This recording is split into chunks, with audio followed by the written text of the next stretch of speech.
Ladies and gentlemen, at this time to say a quick hello and welcome to ASHFORD GARLEY Live on BRIDGERADIO Africa. We are coming your way from Monrovia, Liberia, Cheeseman Avenue in Cinco, West Africa, Liberia. Folks, we've got some interesting development tonight for you. In the midst of the political soccer game, we also have some breaking news for you.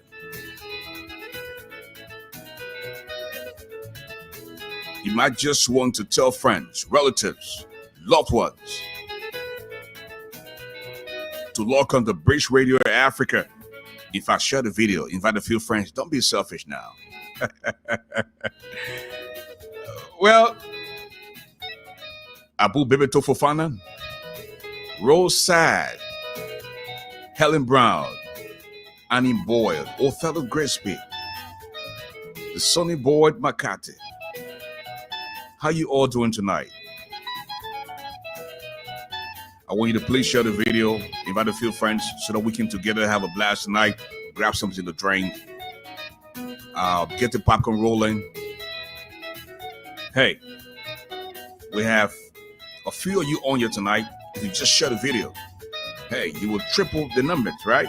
Glendy, Jen, Julius Reeves, T-Bird, and the rest of the crew.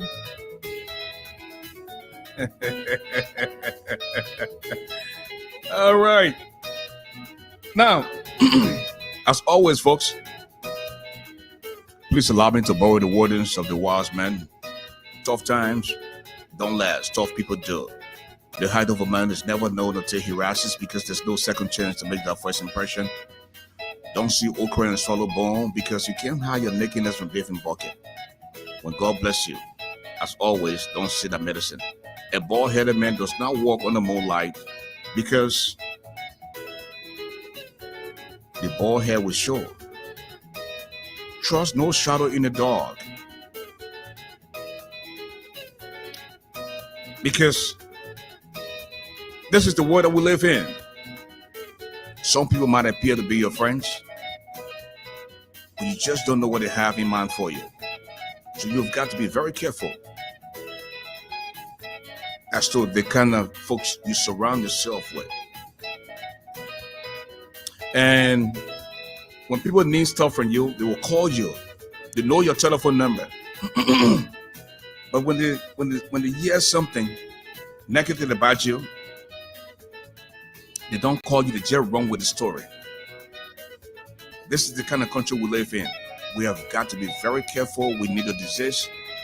Just because you are strange to some things that people want to do, it doesn't mean that these people are compromised or they have intact with the issue. No. I think we need a Liberia where when you say you're independent, you should be able to visit any side that you want to visit. You don't support government, you don't support the opposition. So when you come to build the bridge or build the bridges, you should be able to visit anybody that you want to visit. It is left for you to allow yourself to be compromised. So when you hear these stories about people being compromised, why don't you ask the question about the real story? You know the seditions? You take $1 from them, you eat color from them, they will talk it all over the place. How many of you have been able to pick up the phone to call the CDC camp that is at Joseph and Thomas Fowler about the conversation we had? I need you to do that. Don't just get up and say, oh, we told you about the ASHFORD got it, man. You know, it takes you forever to build your name, and somebody can just damage you in no time. But tonight, on one of the talk show, we heard a candidate that was in the race that endorsed the other camp. Now, they call Sir Joseph And Sir Joseph was thanking this lady, calling her his big sister, his mother, and stuff like that. Why you can't ask Sir Joseph or Thomas Fowler if ASHFORD got to endorse their campaign? These are the things you're supposed to start doing. If I did so, I would have told you so, man. Please. We worked so hard to be in this position. And compromising our integrity, it's just one of the last things we'll ever do. The people are suffering in Liberia, including me. You know what it means? You have money on your debit card. You have money in the bank, and you can't get money out. Let me break this to you. 4 months ago, people from the rooting establishment tipped out some people and said, if you have money in the bank, go and get your money out now. Because as the election gets closer, the central bank will be instructed not to give out cash to all of the commercial banks in the country. 3 to 4 months ago, that tip came out. And guess what? People can get money out. Since yesterday, I've been trying to get $500 from my ATM card. You can't get money out. But the rooting establishment can get money out. They are the only one that play with money now. They are doing so to tackle the opposition and tackle us, the common citizen, that are not part of their government or not part of the opposition. So because you're so selfish, you're so concerned about winning election, you want the masses to suffer in the country. That's why you're doing these things. And this is just not fair. You can't do this. So the whole while you were in opposition for 12 years, and people say, hey, when you come, you will do something better. So you really came to suffer the Liberian people. Is that what you came for? You're instructing the central bank to not give out money to the commercial banks in the country. But only you that have connection are playing with money. And it makes sense because you know what? People who find themselves in the opposition, the common people that want to attend the rally, whether they want to go to the CDC rally or the opposition rally, guess what? You need gas to move around in your car. If you can't get money from the bank, how will you get money to buy gas? You need money to buy food, to buy water for your supporters. If you can't get these things, how will you move around? This is what's happening right now in the country. Selfish people. They want day alone to play with money. Listen, go to the bank, the local banks in Liberia. It's just like, during the war when you used to go online for food. People just park out there in line. You're going for your own money, and you will have to stay in line for hours. I'm not in America, I'm right in Liberia, and the thing is happening before my naked eyes. I'm thinking now, because I drive a V8. That burger can consume gas. I'm thinking now whether I will even make it to see what the Dillon campaign looks like tomorrow. Because that gas we're talking about here. These people claim to be popular. They claim to have the masses on their side. But they are more worried than those they're going against. What is wrong with that picture? So tonight, we'll play the political soccer game. And something I just broke a few hours ago, that convoy belonging to the opposition in Cape Man was set ablaze. I will attempt to call the senator from the CDC side, Senator Watson. I will also attempt to call the senator from the opposition side, Simeon Tiller, so they can come on and tell us what is going on in Cape Mount County. Folks, we need free, fair, and transparent election in this country on December the 8th. If you are planning to cheat, please stop it. I know George, we are once Monserrat by all means, but let the people speak for themselves. The allegation now that you were instructing central bank now to give out money. Who can survive with our money? The country already hard. Then the small money you get in the bank, you can't get it out. What kind of nonsense is this? They don't do these things, man. Just stop it.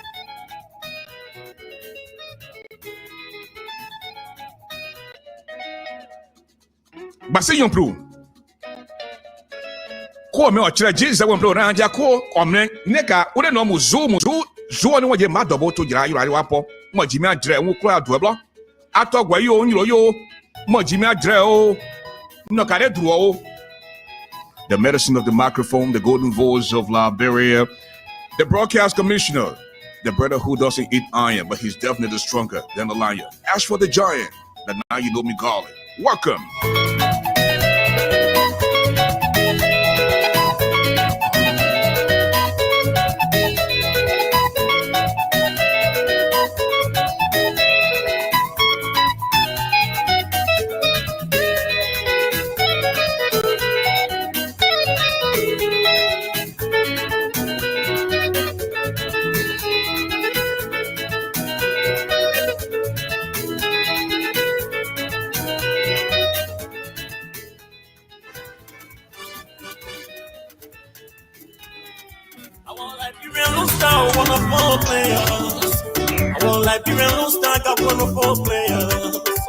Our Liberian people, we choose success.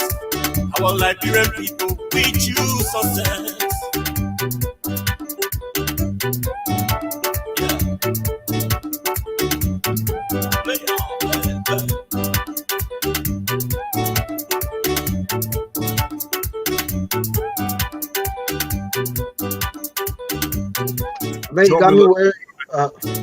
As I introduce to you, my co-host, and he knows a lot about soccer commentary, football commentary, so he'll be having us out here tonight. Shelton, what's up, my man? Welcome to the show. I mean, you know I'm rusty, eh? You know I'm rusty. It's been a long time. We're talking 20 plus years since I commentated games, especially the Lone Star, Liberia, IE Barrow, and all of that. But yeah, it's still in the blood. Good to have you here tonight. You know, listen, man. Listen. Great point to start off the show tonight, talking about societal ills. I think, you know, so much is going on in Liberia, and I wonder how people are going to spend the Christmas and New Year if there's no money. It's sad, but again, Liberian people put themselves in this mess, and only them can take themselves out. Coming on Tuesday, December 8th, if the weather won't change for the betterment. Not to say that, you know, some people don't feel complacent about what's happening and are enjoying. Like you said, those are the people who got US dollars in the pocket. They don't care whether Liberian dollar is on the market. They can purchase anything, you know, in high currency and say, take the change because it's available.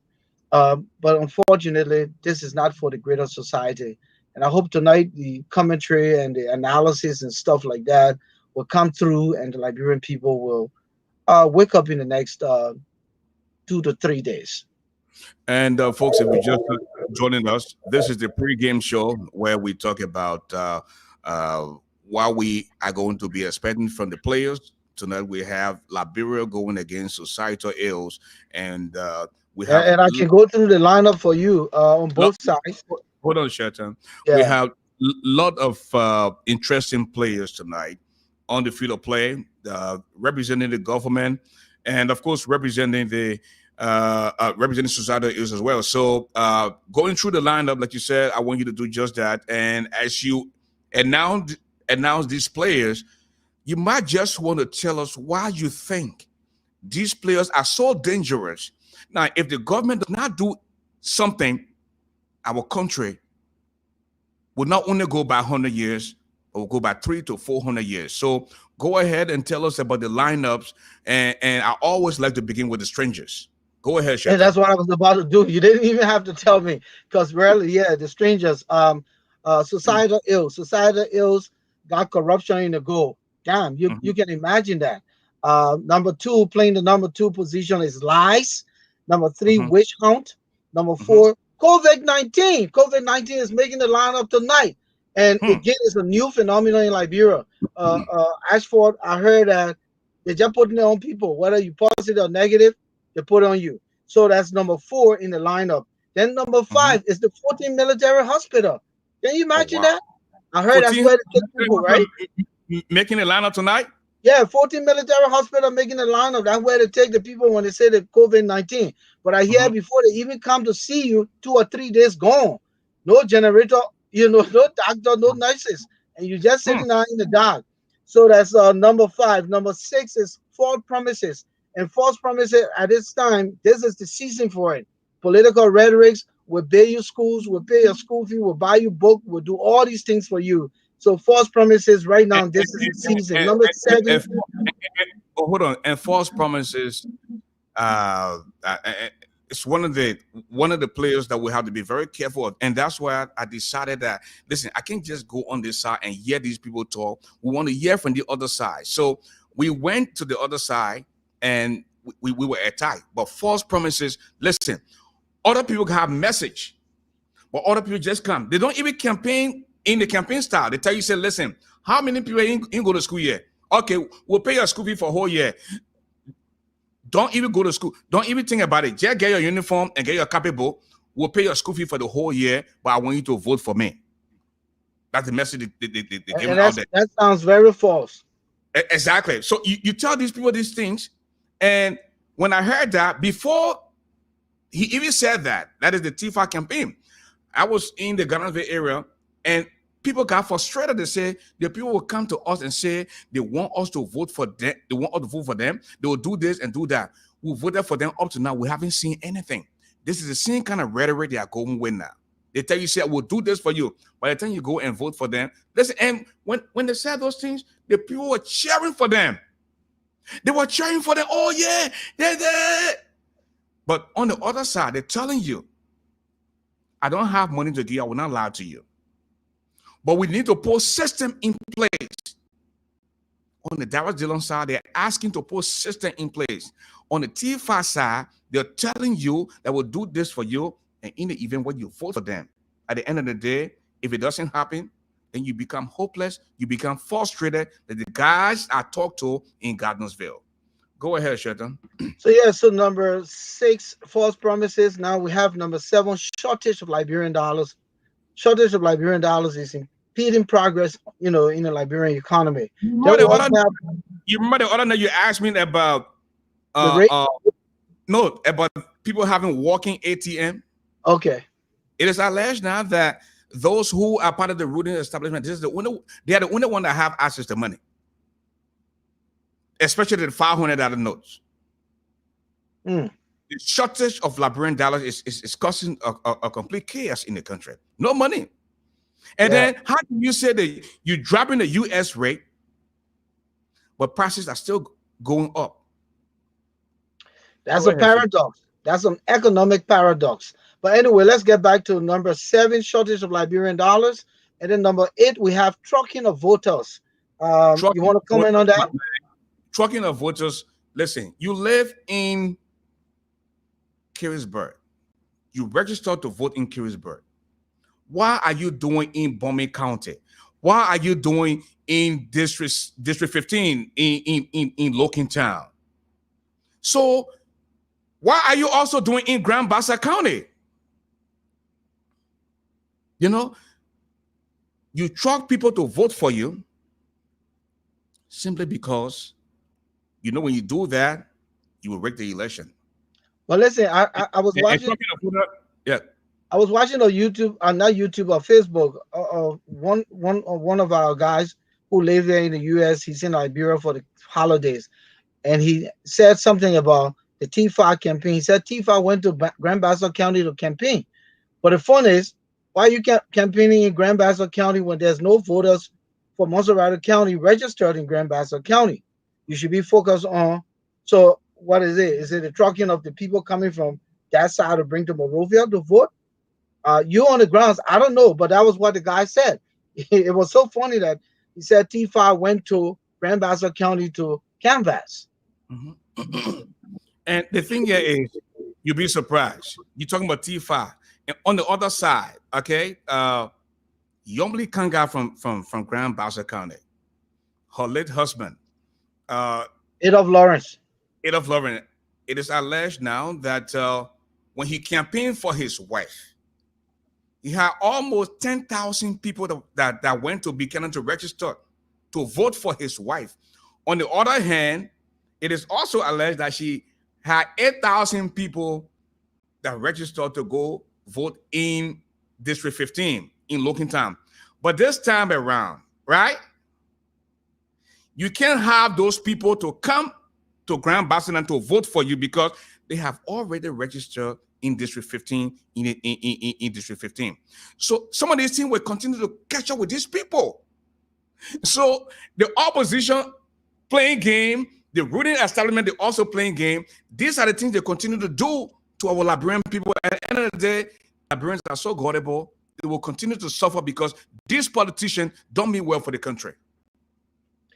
So in the starting lineup, we have talking of voters. Then this is a big one. The guy who's playing number 9 tonight, Mysterious Death. Mysterious Death. The last game I played scored a lone goal. I would not be surprised if Mysterious Death scored 3 goals tonight. Because this guy is very skillful. He's very skillful and very dangerous. Every time Mysterious Death gets the ball, National Police will fall down. Justice Minister will fall down. NSA will fall down. Immigration order got to fall down. The lawyers, the people who consider themselves to be in human rights, the churches, the mosque, they all can't talk. So there's something very powerful about Mysterious Death. Tonight, I won't be surprised if the guy scored 3 goals. Yep. And then number 10 is bribery. Bribery is number 10. Bribery. My brother. Speaking of 2016, I was in Liberia. Ellen Johnson Sirleaf wanted Ellis Tyler out of the speaker position. And she bribed representatives to vote against Ellis Tyler. I said she bribed because there was a recording that leaked. And I played that recording when I served as CEO at LIB 24. The Akaras Gray and then they all took money to remove Ellis Tyler as speaker. This is the same Akaras Gray that you saw last week saying, how say, Monya, supporting Ellis Tyler. Politicians in Liberia, politics in Liberia, just short-term marriage. I know. Today, somebody is in your corner, the next day, they see you as if they never saw you before. That's how dangerous this thing. Didn't that also happen to Edwin Snow? They will do anything for money. Wasn't that the same thing that happened to Edwin Snow? My man, history that repeats itself. Yeah. It happened to Edwin Snow. And when it happened to Edwin Snow, Ellen Johnson Sirleaf was using Ellis Tyler to do it against Edwin Snow. Edwin Snow, yep. When it happened against Ellis Tyler, Ellen Johnson Sirleaf was doing what? Using what the boy name? Nyokwe. Yeah. What's his first name? Emmanuel Nukwe. Yeah. So this is the country we have. We don't know what these people think about this country. Are you still there with Lana? And so no, number 11 is Boyo. So that's your starting lineup. Okay. Boyo. Way back growing up, small children, you hear about the Alliance time where they would kill you and take parts from you for ritualistic purposes, for them to get strong when it comes to power. They have brought the Boyo team back now. Today, you have 3 missing young men that we can't find. But they're in the lineup. They're substitute. Yeah. They'll be coming up. We can't find them. You remember when the war started? George Weah, that we know, he went to the UN, he went to the ECOWAS, he begged people and said, my country is bleeding. I want you people to come and silence the guns. Today, George Weah is president of Liberia on his watch. People are mysteriously getting killed. On his watch, we can't find the young men that have been missing for almost 2 months. Why the president can't put his foot down and say, you know what, you'll do everything you can to bring these people back. Why you know you are the president of the country? You're not saying anything about it. The churches are quiet. The mosques are quiet. The lawyers refusing the kids. They can't say anything. They're all afraid. Sometimes they will tell you, say, oh, big hand behind the 10-year. What are the big hands that behind the 10-year that we can't talk about these things? This is so sad for our country, bro. So let me run quick through the substitutes. So we have the missing young Liberian men. We have statutory rape.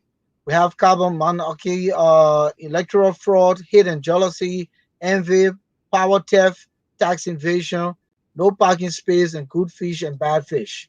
So that's our guest tonight, Society Ills. Let's go to Liberia. We have Central Bank in the goal. We have the Finance Ministry, number 2, Foreign Ministry, number 3, Public Works. First. Where you want to go? No, I mean, yeah, you said the Central Bank. Central Bank, yeah. Central Bank is in the goal tonight. Okay, there's an allegation about the Central Bank. You know, the Central Bank was instructed by the higher ups not to give money to the commercial banks. And when this happened 3 to 4 months ago, people got alerted and said, listen, if you have money in the bank, start taking your money out of the bank now, because as we get close to elections, it will be hard to get money out. People thought it was a joke. But Shelton, I'm in the country, and I'm telling you for a fact that people go in line as if they are going to receive ration or food. You have your money in the bank, you can't get your money out.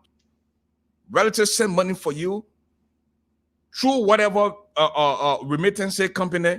You go there and tell you the system down. The system down. If you don't, excuse my French, if you don't know anybody up there, you will not get your money out. In some instances, you have to bribe people who are bank managers for you to get your money out. Is this what the Liberian people settle for? That's Central Bank for you. And it's dangerous. And then Finance Ministry. For the last 2 days, I'm trying to get $500 out of the ATM. I can't get the money out. In fact, the security will start telling you, say, no money coming out. Just continue driving. I will go to Old Road. I will go to our LJ, the Kennedy area. I mean, go Broad Street, everywhere. No money coming out. Only people who instructed the central bank not to send money out, they are the ones that have access to money. And this is not fair. You can't do that. So you got Finance Ministry number 2, Foreign Ministry number 3. Now Finance Ministry, but Foreign Ministry had this whole passport issue. What is it like now? My man, the passport issue will not go away anytime soon. And I say so because every other day, there's something about this government since George Weah came to power. Something will have to happen every other day or every other week. When the passport issue was very hot, then we heard about the mysterious deaths. It slowed down the passport issue a little.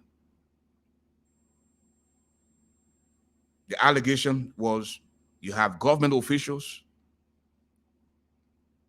with the knowledge of the former foreign minister, and they even mentioned the president, that these people were selling diplomatic passports to foreign nationals in exchange for good money. You remember when 100+ women went to the States, the UN program. People that never worked in the government before were issued service passport. I think service passport is next to the diplomatic passport. It's blue. So they were selling passport to Nigerian, according to the allegation, $3,500. You Liberian $1,500. And that's how some of the boys were making the money. All right, let's run through the lineup. Go away. Go ahead. Yeah, I know our folks ready for this game to start, my man. So, we have number 4, public works. Unfortunately, we got to talk about public works briefly. They said the road medicine is the Mabutu Yimpan is no more, so we don't know who will come to succeed him. But many of the road projects right now, you saw one of them, the one on the RIA highway. You say the people going for 12 o'clock lunch, only 2 front end loader and nothing going on. Listen, there's this allegation that is out there now. Nobody has talked about it. But before Mabutu Yimpan even died, I'm told that President Weah already has somebody in line to be the next public works minister. It is alleged now that the minister without portfolio, Chokonkwi, is the one that is going to replace Mabutu Yimpan at public works. And the letter was written and signed, according to the allegation, by President Weah before it was even announced that Mabutu Yimpan was dead. That's the information that is coming in now that we received. And speaking of public works, you heard the Minister of State of the Republic of Liberia, Nathaniel McGill, telling you that he never killed anybody before, he never harmed a fly before, and the nonsense that is going around that he killed Mabutu Yimpan is false, and it's not true. Then he went further to say, they say that fish killed a man. And the fish that killed a man, they say it came from the restaurant. So y'all go and ask the people at that restaurant, this guy just damaged that restaurant image for nothing. And sometimes I said, I don't know who advised these people. You are Minister of State. You are the Chief of Staff to the President of Liberia. And you're coming out to say, they must go ask that restaurant, because the information you heard that the fish that allegedly killed Mabutu Yimpan came from that restaurant, and they go and ask those people. Come on, man. Check. And then they went further to say, you see, the last time I played the game, you saw, you heard mention Minister of State, Minister of Public Works, the city mayor, and Minister of Finance. Those were the ministries that were in close contact with Mabutu Yimpan. It is alleged now that the food that Mabutu Yimpan ate came from City Hall. And said, Chief, yeah, fool, yo. The allegation out there. And listen, a quick ASHFORD, I wanted Liberian people to know here that nothing here is substantiated. All of what we're saying is alleged. So please pick up on the key word, allegation, alleged. And of course, I always say where there is smoke, there is fire. And Liberian people are good at gossiping. And oftentimes, the things they say come to pass, come to the limelight, come to reality. So, but everything now we're talking about here is not substantiated, or part of, the hearsay, the who say, the they say, and all of that. But let's continue with the lineup. So right now we have Public Works number 4. Number 5 is Gender Ministry. Number 6, National Police. No. Oh, I know you want to talk. Go ahead. You can't say general ministry and pass. No, go ahead. Go ahead. When you hear about situation where 11-year-old or 12-year-old is getting raped, you call yourself representative, you call yourself government official. What kind of conversation you can have with a 12-year-old in an instant where you're pregnant, you give the girl belly because the girl is the niece to your driver, your representative in the house. Yeah. And you take the girl out of the country because you don't want to be exposed. And people do some type of cover up. This is crazy. What kind of conversation can you have with an 11 and 12-year-old girl? Shelton, pretty tell me, man. These people are sick in this country. And the general ministry, Piso said it out for many, man. You are a woman.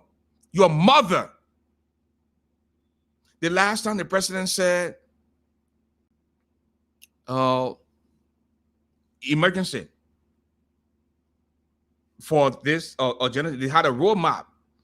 And I'm told Ellen provided that roadmap long before she left. All you have to do now is follow the roadmap. What is Piso City Tar doing now? Give us some statistics. What are you doing to put people behind bars forever? When Ellen said there will be they can't bail you out when you are involved in raping people. You're not even raping your equal, and you're not even supposed to rape. But child, we ain't no man business. In the event you go further to use foreign object to enlarging the private part just for penetration, you have to be sick to the core, or the medicine you're looking for just to be more powerful is dangerous. Shelton. Yes, Ashford. Listen, National Police playing the midfield for the Liberian people. Can you imagine that? The Liberian people, National Police playing in Liberia. Liberian people don't trust the national police. The Liberian people themselves have said that the police can lie. They say the police spokesman can lie. Moses Carter, they say he can lie. You will see A and call it B. And when I visited the TFA campaign, I saw police officers providing security for him. When you go to Darius Dillon campaign, he has private security. For God's sake, Darius Dillon is a senator. Why will you only provide security for TFA and not Darius Dillon? Is it because TFA is with the ruling establishment and Darius Dillon is in the opposition? Come on now. You have to balance the stuff here. You know? Yeah, so then National Police playing the midfield, Justice Ministry playing the wing, number 7. I know you got to talk. Let me know your great thing. Justice Ministry. I stand by this. Musa Dane never needed this job. George Weah does not respect Musa Dane. George Weah will go to the police director or the solicitor general first before he gets to Musa Dane. In an event where Musa Dane thinks that he wants to brief the president will tell you, say, my man, wait, man, I hear the thing already. Musa Dane is rich. You're what a guy, man. He didn't have to take this position. He just embarrassed himself. I'm told Musa Dane cries every day, my people, and he'll cry in Gola. And when Musa Dane is crying, they say, Daya. The man will be crying every day. Daya. Meaning, why did I get myself in this mess? The man is thinking every day he wants to get, the man has resigned 3 times. He said no. He said no, you stay there. Hey, one job. We'll get job. Hey, you want me justice minister? You have a justice minister who is spineless. And I said to him one time, I still have the text message. I said, God will judge you. You see black, you call it white because you want to please this boy will please this president. This is sad for our country, man. This is sad. So then we have number 8, Ministry of Health. Man, they'll pay for it, you know. The Ministry of Health. The Ministry of Health. Listen, this woman, according to the allegation, we talk for people to bring drugs in the country for the health ministry. She carried to a clinic. A private clinic, while JFK doesn't have drugs. These are the people George Weah has surrounded himself with. People who don't love the country. It's all about making money, quick money. You know? It's so sad for our country. It's so sad. Go ahead, Sheldon. So then we have Ministry of State. Ministry of State. This guy said, my loyalty belongs to George Weah. George Weah calls this guy, now tell him my gee. They say, oh, the man, not saying your name right. He said, I don't care. Anything they're pregnant. Anything they're pregnant say, now, hey, what do you expect? They must say go back 1987 from Looking Time. This man, before they came to power, could barely afford gasoline for his vehicle. Some of these people never earned $100 a month in their entire life. And today, he's one of the most powerful men in the country. So whatever the president says, he will go by it. And George Weah is the guy that does not let people to question him. Everything George Weah says, you must say, yes, sir. So Magay has found himself in a position where he will just say, yes, sir. Yes, sir. Yeah, I mean, the president not true. Is the president not true? So he trying to call, he trying to call, we are like back in the day, Tottenham Top or pregnant. Yeah, pregnant. I mean, the pregnant, yeah, you know, so that, yeah. All right, so we go to NPA, National Port Authority. NPA, my brother. This guy is very skillful. They call him the elephant. The man is way older than George Weah, but he calls himself Bakukba Jr. Bakukba Jr. is the elephant. And Shelton, I will say this. There are some people who work or who heard the autonomous agencies, right? If they bring true audit, to the country, they have confessed. They have said to people that, if they read audit all in the country, someone go to jail for a long time. What makes you think that George Weah cannot get rid of Wan Abudike, who is heading the anti-corruption something? I think they removed him. They removed him. No, the message he has not been removed. The man are chairman. I thought he was removed though. He was not removed, bro. Okay, well, you're on the grounds. No, maybe that mistake. No, I did see something. Yeah, that he was replaced. No, he was not. Check it out. Check it out. Let's confirm it. Okay, but then maybe you know something that I don't know. But yeah, just check it out. He was finally removed. Listen, appointed commissioner does not mean the chairman has been removed. Wan Abudike. Okay, maybe you're right. And if it is true that he's removed, then I will apologize. But no, you're right. Probably. Maybe I'm construing. Listen, I'm construing commissioner and chairman. So I don't know. Maybe is he the chairman of the board? He's the chairman of the commission. He's the chairman of the anti-corruption commissioner. Okay. All right. Well, just check it out. Okay. So somebody said he's still there. Okay. So somebody said he's removed. Some of these people who are in high position, they say they did bring real auditing to the country with someone go to jail for a long time. Because sometimes with their allegation, they say the president just said, I need the amount of money. I need them, and they can just give it. And that's why Wan Abudike is still there. Even though the man lied about his nationality. Everything. Just say everything. And now tell him Magil is still protecting this man today. These people know what they're talking about. They know what they're doing to our country. Go ahead, Sheldon. So yeah, a lot of people already confirmed that he's still in a position.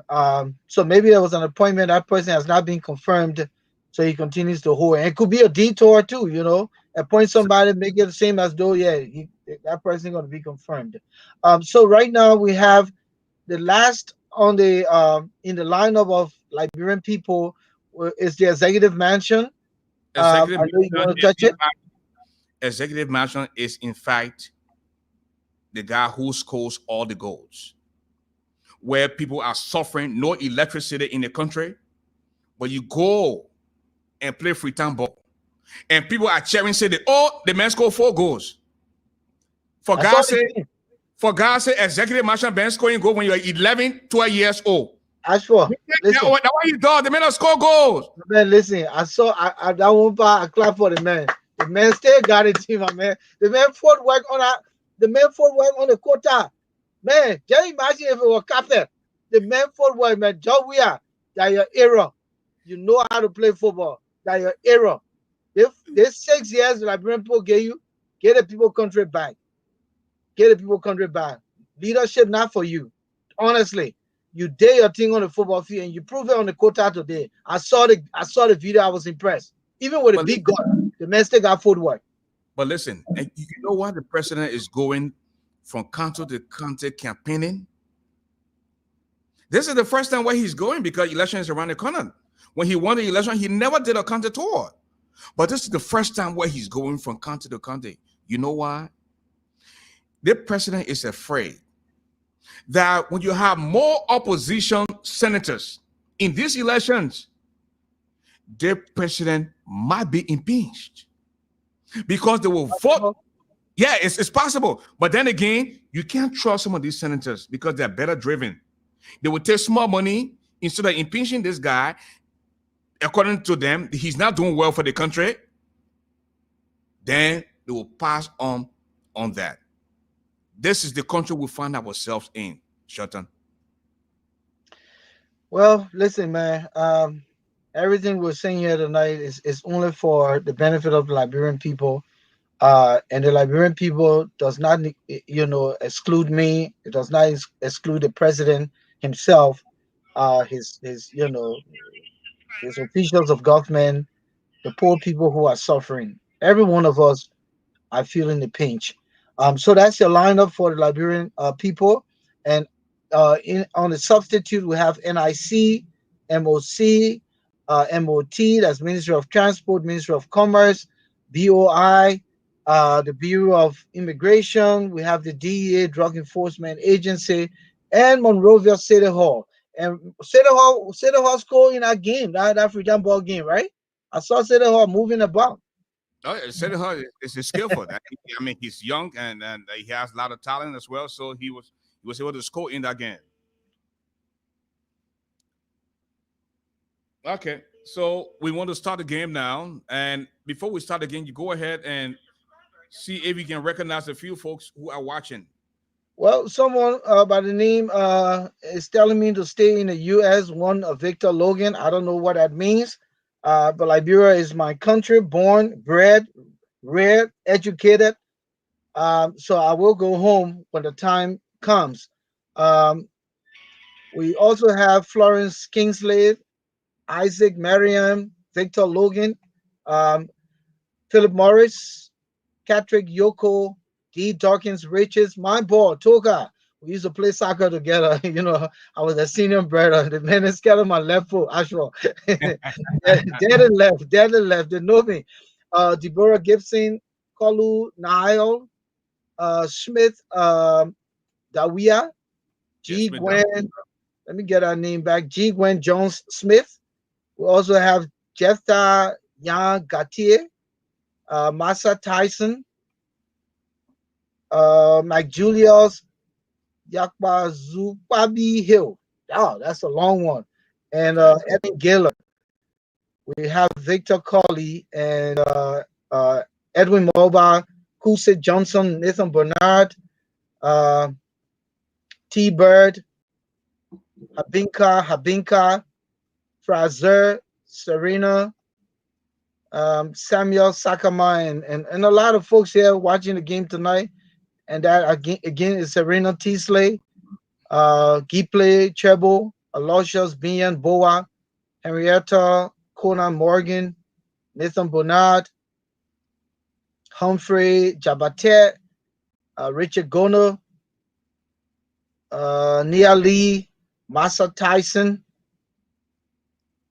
Wankemi Sandolo, Stanley Grimes, C. Gray Roberts, Mona Koti, Ciara Tengbe, Princess Fiona, just a whole lineup here. Isaac Mariam, Francis, Lawrence Falai. That's about it. Florence Kingsley also in the house, and Deborah Kennedy. Since you're on the other side there, when I start again, you and in fact the chief administrator that on top of things will elect the folks.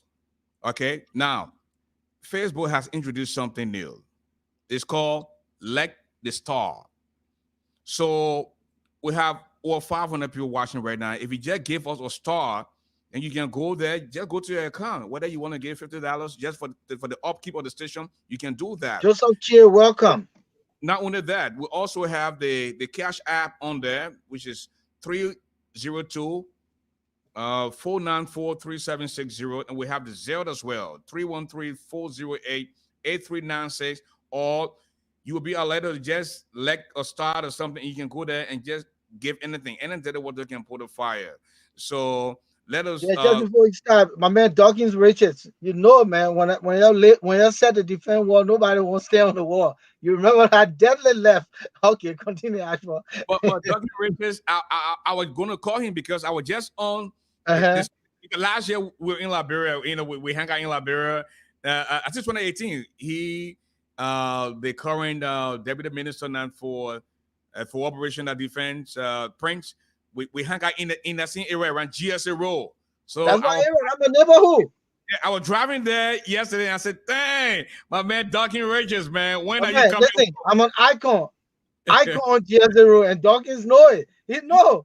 When I go to Liberia, I play soccer. I play with old school, and listen, man, we have a lot of good times.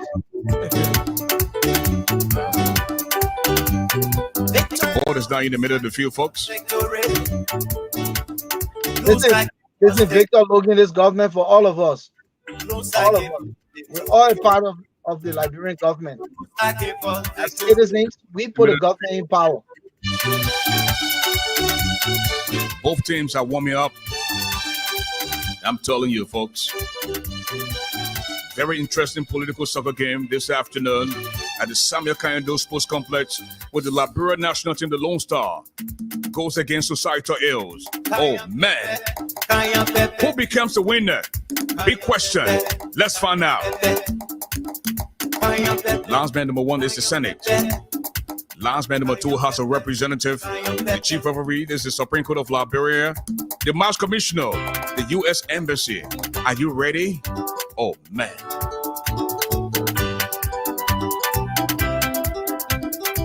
The kick has been taken off. The ball comes to Witch Hunt. Witch Hunt looks around to COVID-19. COVID-19 to lies to corruption. Corruption to 14 military hospital. Onto false promises. The ball comes to shortage of Liberian dollars. To trucking of voters. Moving deep down the field to mysterious death. Mysterious death to bribery. Bribery back to mysterious death onto Boyo. Boyo to missing young men. Oh, man, the ball is way off target. Making it no trouble now to the Liberian national team. Shelton, how do you see the start of the play?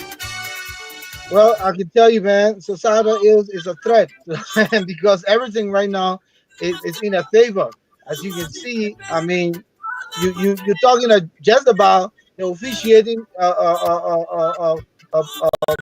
body, the Senate and the House of Representatives, the Supreme Court, and societal ill got everything in a favor. So Liberians, y'all got to play very hard, very, very hard right now. Back to the field of play. The ball comes to Finance Ministry. Finance Ministry to Central Bank. Central Bank back to Finance Ministry. Onto Public Works. Onto Ministry of State. Back to Public Works. Public Works doesn't get a better hand. He slips and falls. The ball continues. Then the ball comes back to Ministry of State. Onto NPA. Executive Mansion gets a better hand. That no-nonsense player, the master dribbler.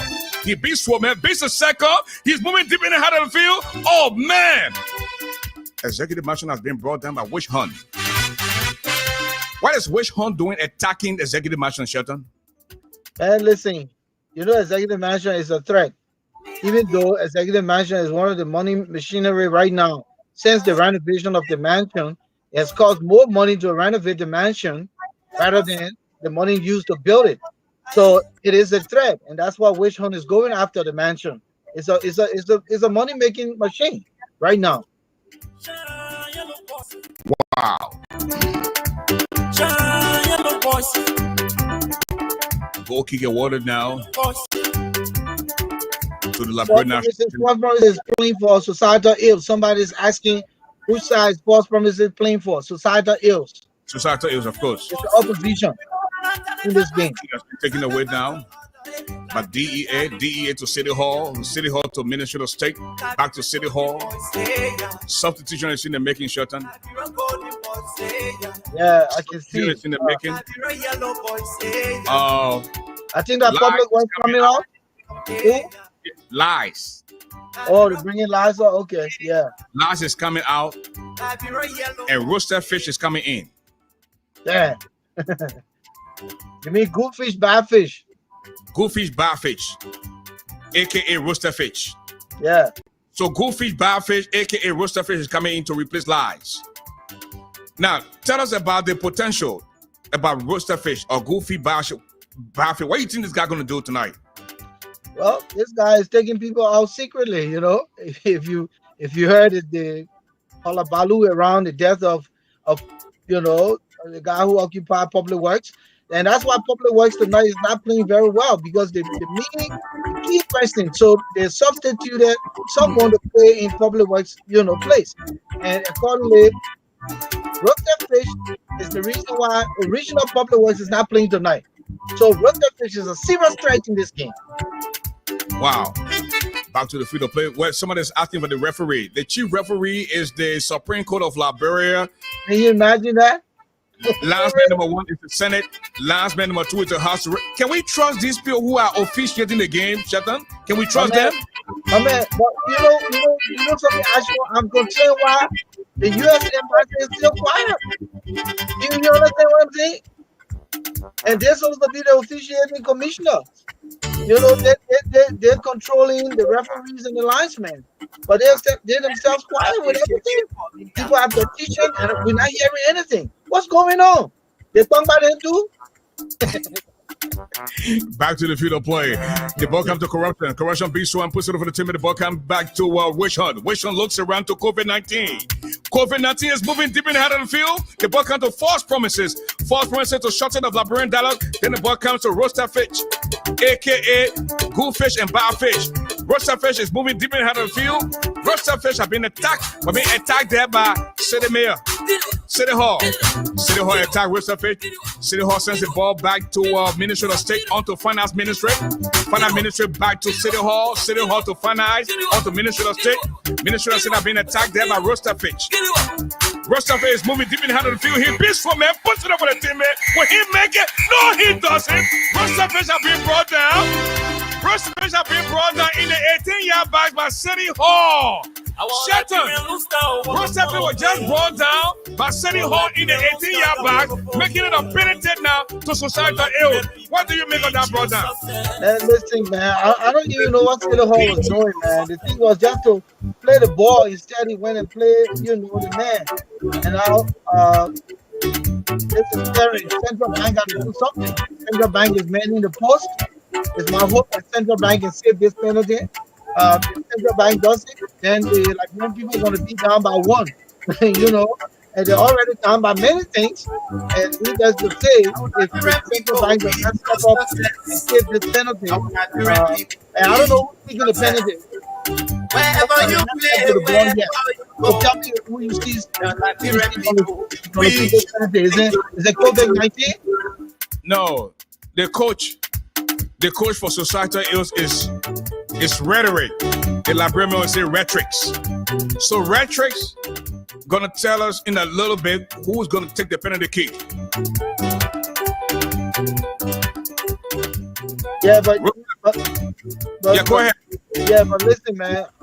That call was necessary because Idaho made a mistake. But also, Supreme Court is not calling the files against the Liberian people. You notice it? Supreme Court referee again kind of one-sided, my man. Since Supreme Court game started. Supreme Court. Let me see if I can load the music a little bit because it's shouting to listen. Supreme Court will have to be very careful here tonight. You have to call spade a spade. For Supreme Court to see the game going on, and he knows that Rostafage was brought down, and in the first instant he said it was penalty, but now he's saying it's going to be a free kick. So what do you make of that? Supreme Court changing the call. He's changing the call.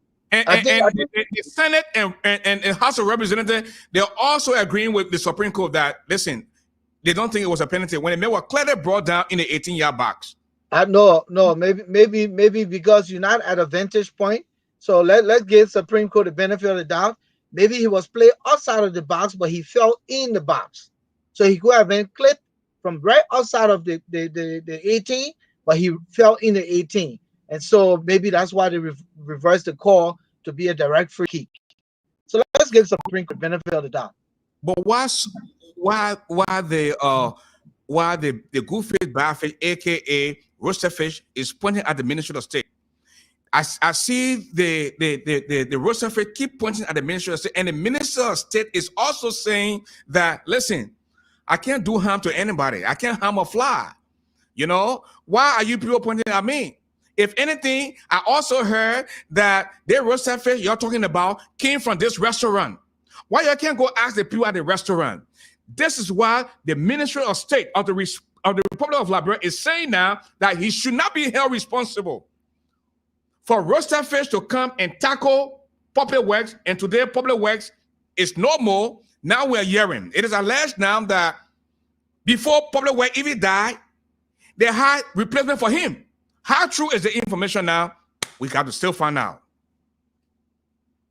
Well, if that appointee comes to light, then that means something was in the pipeline, and it gives some degree of verity to the name you called that should be replacing, public works.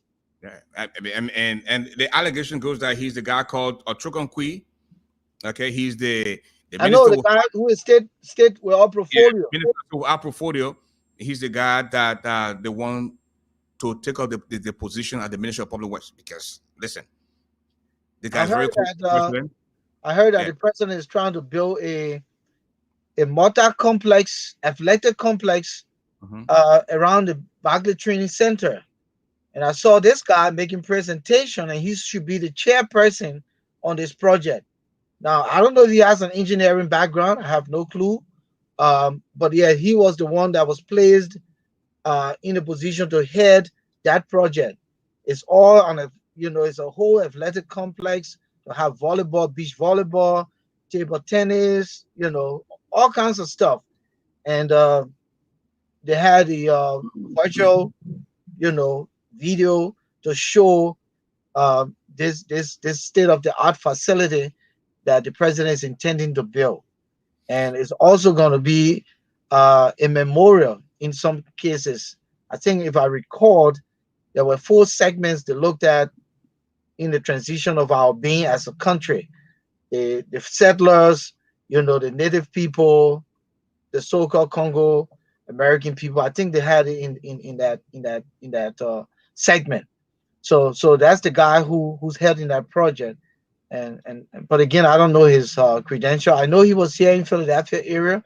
I thought I heard something about him going to Drexel University, but I can still do further research. But I'm not sure if he has a background in engineering. Of course, it doesn't matter. If he's educated, he should be able to run the public works ministry with his, the right kind of lieutenants around him. He should be able to do that. But it also it's also important for someone with an engineering background to be, head in public works, because then they'll be able to You, speak the right language.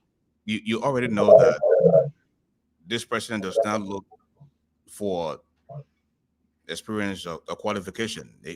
As long as you are loyal to him, you know, and as long as you can listen to him, he'll give you anything you want. In the case of the Ministry of State, he said, "Listen, I am not trying to impress anybody.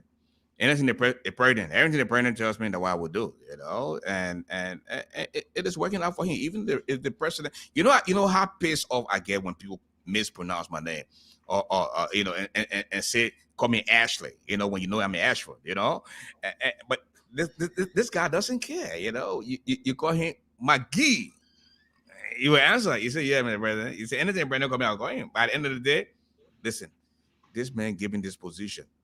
And he went further doing this. This guy who is down now is you saw the game. It's a clear penalty, but the Supreme Court, who is the chief referee, is saying no, they're not penalty. It will be a free kick. Then the representatives, last man number one, the senators, last man number two, are saying that yes, that's true. That free kick, they're not penalty.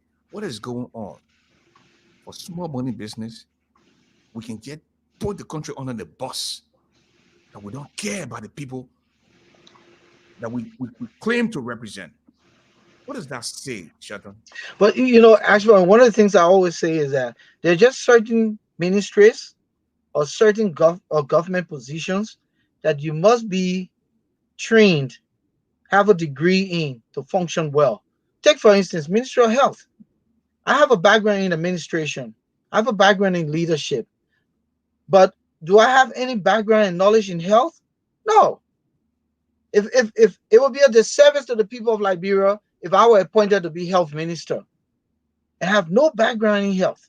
Now, if I did public health as a degree at a master's level, then that probably puts me in a position to be able to do that. But take me and send me to not foreign ministry, public works. I don't know how much I'm going to do. Now, my leadership going to go well, but when we put these engineering blueprints down, then I'm going to depend on the technocrats to tell me, and it's not fair to me, who is being, given an information that I personally can really, decode. So sometimes we got to stop this misfitting of people background.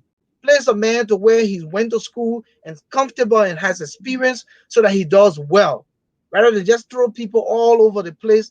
And then these guys go to this position and they provide nothing. They do nothing for the country, nothing, because there's no check and balance. There's no evaluation, and they're just riding, as you said, at the will and pleasure of the president. And this is not helping Liberia. People need to be put in the position where they have gained education, experience, and competencies. And of course, that will change, now, tell me, you and I know Ledger, who ran our young brother. He's perfectly placed. He has a background in communication. He's a practicing journalist. He came up through the ranks and files. So yes, he would do well as a minister of information. That's the perfect placement. Perfect placement. His degree is even in communications. That's right. Now, Shelton, let us talk about electricity for a minute. The last time I heard President Weah talk about electricity was in 2005, where he said he was interested in having the country to be able to have light and water. This is 2020. We'll soon be in 2021. The electricity situation in this country is a complete mess. You cannot attract investors to come to your country in the absence of light. This is very critical, it's very crucial, and something has to be done. But as opposed to getting the country light, this president was interested in breaking down his own homes and rebuilding them. This president is interested in building properties all over the country. But your country, we don't have electricity. And I am not wholly and solely blaming the electricity issue on the president. We had Ellen Johnson Sirleaf for 12 years, where she had support from the international community, donuts, and everywhere. We still don't have light in the country. Today, if Oro gets light, Oro, for 5 hours, when the light goes, Oro will not see light again until after 3 days, if not a week. Then Mama Pong will get light. Mama Pong used to left for at least 24 hours, then it would disappear. People who doing business now with selling cold water, they can't do their business. People who selling drinks, the drinks can't get cold. Then the people who were in power, meaning the opposition, for 12 years, they're saying, I ain't got to pay light bill. Let all of us just steal light. So the power theft situation in the country is even more dangerous, bro. This is real talk. They said because when we pay a bill, the people will tell the money, will just steal the money.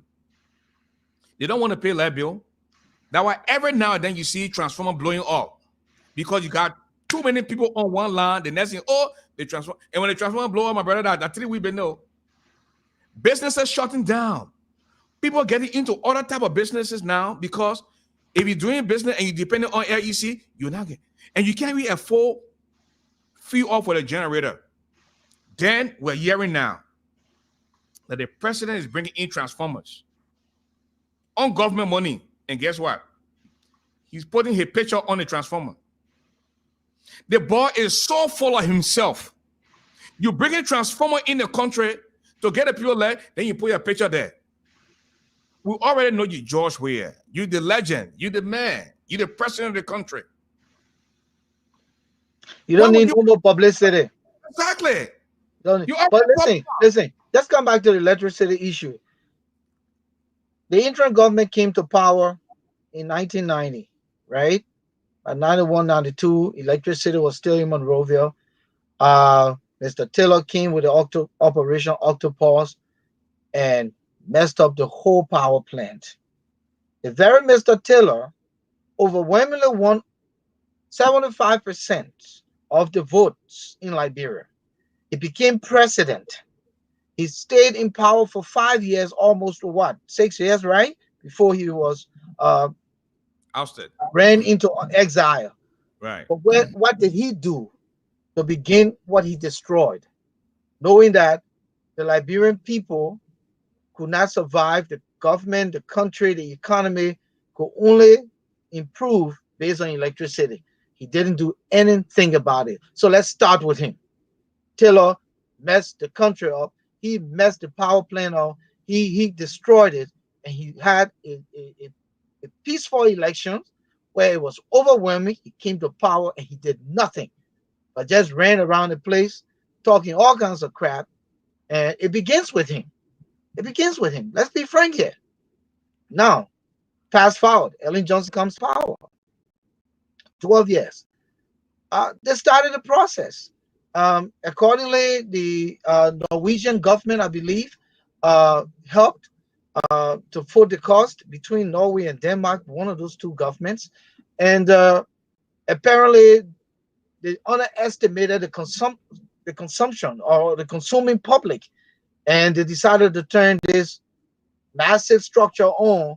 And I heard that structure started to go ablaze because they didn't have the right capacity. A lot of people didn't have connections. They didn't run wires all across the country. And all of this can be hearsay again. So what's the focus? The focus should be to re-electrify the country, put the high tension wires all over the place, get people connected, then go for tests. And this, this would be the way to start, rather than doing things, haphazard. You do it a little bit, you do a little bit, you do a little bit. They must have a plan from beginning to end for us to have electricity restoration through the country. There must be a plan from beginning to end. You can't just segmentalize it 1 minute here, you put one generator in this area, you put one generator in that area. It's not going to work. It's not going to work. That's what. Okay, let us go back to the field of play.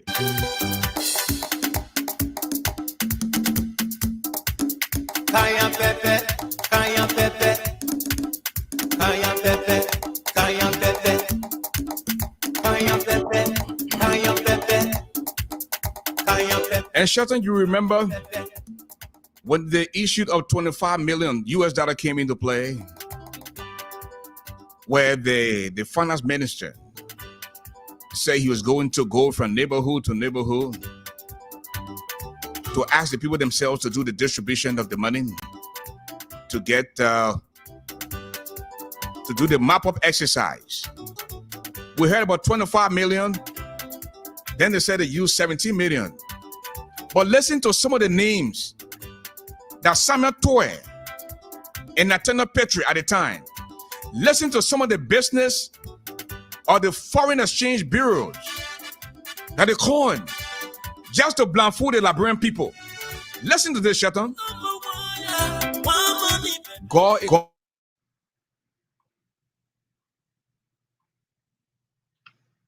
Wow. As soon as my man about to call the names, and then what happened here? He going off. He said the power. All right, but yeah, we are Bridge Radio Africa. We're broadcasting between Monrovia and the U.S. ASHFORD GARLEY is in Liberia. I'm here in the U.S. We're covering the game between societal ills and the Liberian people. We have representation from both sides. We're looking at corruption, lies, witch hunt, COVID-19, 14 military false promises, shortage of Liberian dollars, trucking of voters, mysterious death, bribery, boyo, missing young Liberian men, statutory rape, carbon monoxide, electoral fraud, hidden jealousy, envy, power theft, tax evasion, no parking space, and good fish, bad fish, also known as roasted fish. Those are the players from societal ills. On the other side, we have, for the Liberian people, we have Central Bank, Finance Ministry, Foreign Ministry, Public Works, Gender Ministry, National Police, Justice Ministry, Ministry of Health, Ministry of State, National Port Authority, Executive Mansion, National Investment Commission, the Ministry of Commerce, the Ministry of Transport, the Bureau of Immigration, Drug Enforcement Agency, and Monrovia City Hall. So, quite frankly, we're currently at a standstill. The game was ongoing when a penalty was first awarded to societal ills. Roasted fish was brought down accordingly in the first call in the 18. But then the Supreme Court, who is the chief referee, recalled and said it would now be a direct free kick. But societal ills has not identified who will take the kick. We have in the goal for the Liberian People's Central Bank. And I think ASHFORD covered some grounds regarding central banks. No Liberian dollars in the country. And so if you just joining us, we're coming your way live from Bridge Radio Africa and Volcano Shelter with ASHFORD GARLEY on the ASHFORD GARLEY live show. You can catch us via Facebook, YouTube. We're coming live through many of the radio stations in the country, Top FM, Live FM, all in Liberia. We just want to say thank you to our technical team for making this happen. ASHFORD is back. Listen, man. Listen. Whenever you go off, my heart starts to palpitate. I get scared. It's like So good to have you back. But let's go back to the field of play. That's right. We're gonna go back to the field of play. And welcome back, Lefty Thompson And like I said, you were mistakenly blocked by one of the administrators. I have nothing against you, my sister. I will never do that. We don't do those things except where you say things that you're not supposed to say. We have no intention of just blocking people like that. So I hope you understand, Ms. Thompson. I was telling you about the 25 million. Samuel Toy and Nathaniel Petrie, they went to work and made us some names. Listen to some of the names, Shelton, that these guys came up with. God is able foreign bureau. Meaning with God, we are able to steal this money. Then they had nothing past God foreign bureau. A God will make us succeed in stealing this money. Then they said the empowerment foreign bureau. This is our time to steal. Then they also had surprise foreign bureau. Then they said the Liberian people will be surprised. We just gave them Huawei. Then they also had convenient foreign bureau. But what think they will be surprised for? And they're stupid. By making our stealing convenient for us. By making this 419 man president. Then they went on to say abundance foreign bureau. I say, McGill, tell we are not to worry. The money is here in abundance. When this one finishes, we are going to the donors funds. Then they went on to say determiner foreign bureau. We are determined to flush this country down the toilet. These are the names that Samuel Toye they created when the 25 million was released. Then they said good rate foreign bureau will give all our Judean the good rate. Have you ever sat down to say why the US rate dropping? You can't find Liberian dollar, but prices are just going up. Oh, your balance. Then it says standard foreign bureau. But the Liberian people know that we ain't get no standard. When they hear about our stealing, they will not do anything to us. Then they say new foreign bureau. Then Sametwe and Magig can laugh. Ha ha ha. We are the new rich people in Liberia. Hey God, we can ready nail. These are the names that go to that list. When the people came to investigate, these are the names they formed. And I'm making it up. That they plan they have for our country. At the end of the day, I'm telling you, when you go vote on Tuesday, December the 8th, vote your conscience. Don't just vote on false promises. Don't just vote because you think the man is popular. Think about what will happen when you think within your heart of hearts that this president does not mean well for the country, that these people don't mean well for the country, then vote against them. Vote for Liberia, not because of popularity. When you say this man, you're tired with him. If your life is better off than what it is now, other than 3 years ago, then vote the way you're going to vote. But if you are suffering since they make it to power, then vote the way you also want to vote. And that's why we at Bridge Radio Africa will not tell you vote for the opposition or vote for the ruling establishment. You know the pain you're going through, and it is left with you to go out and vote. Shelton today, Jemima Water Colley, she was in the race, and she endorsed the Tifa campaign. And then Sir Joseph came out and said, Jemima Water Colley, our big sister, our mother, they're happy for her endorsement to those of you that saw me with Sir Joseph and Thomas Fowler, I went there in good faith, not to support them, but to go on the other side. That I will be doing tomorrow. I will go to the director camp rally tomorrow. Why Sir Joseph didn't come out to say ASHFORD got to endorse our campaign? You know why? Because they know that I didn't endorse the campaign. I only went there in good faith. And as a journalist, I mean, there's no limitation as to where we go. I tire explaining it here now. But it is only me that have to deal with this and my woman. And my woman. And God in heaven knows that I didn't go to that campaign to endorse T5 or Sir Joseph. Even Sir Joseph apologized to me and said, hey man, I'm sorry, you didn't say that. But if you can apologize to me in a text message, and when you disagree, I will post a text message. Why you can't go? When you can't come forward and say, no, we didn't do that. You instructed the media team to take the post down. This is not fair, man. That's how you won't do the thing here now. That's how you won't do the thing. Back to the field of play. Welcome to ASHFORD. Will he make it? No, he doesn't. Game has come to a momentary standstill. Go ahead, Sheldon.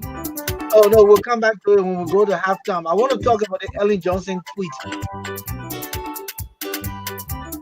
The Ellen Johnson tweet where she's cautioning Liberians to vote. Hold on, let me turn the music down.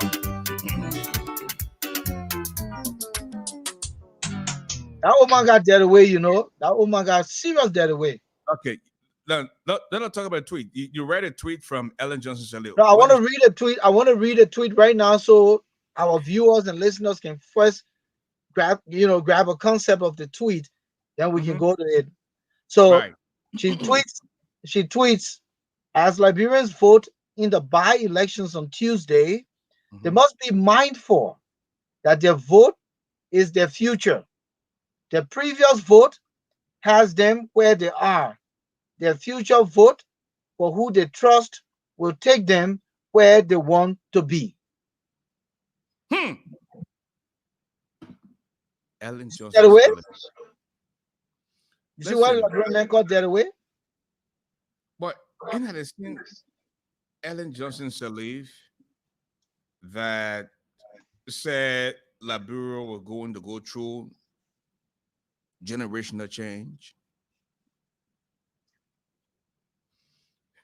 But the generational change that she was talking about, Ellen Johnson was not saying physically, campaigning, or telling the people to vote the way they voted that got us in this mess in the first place. But she was a prime architect. Of course. To me, that tweet was not meant, and that is just my little one sender.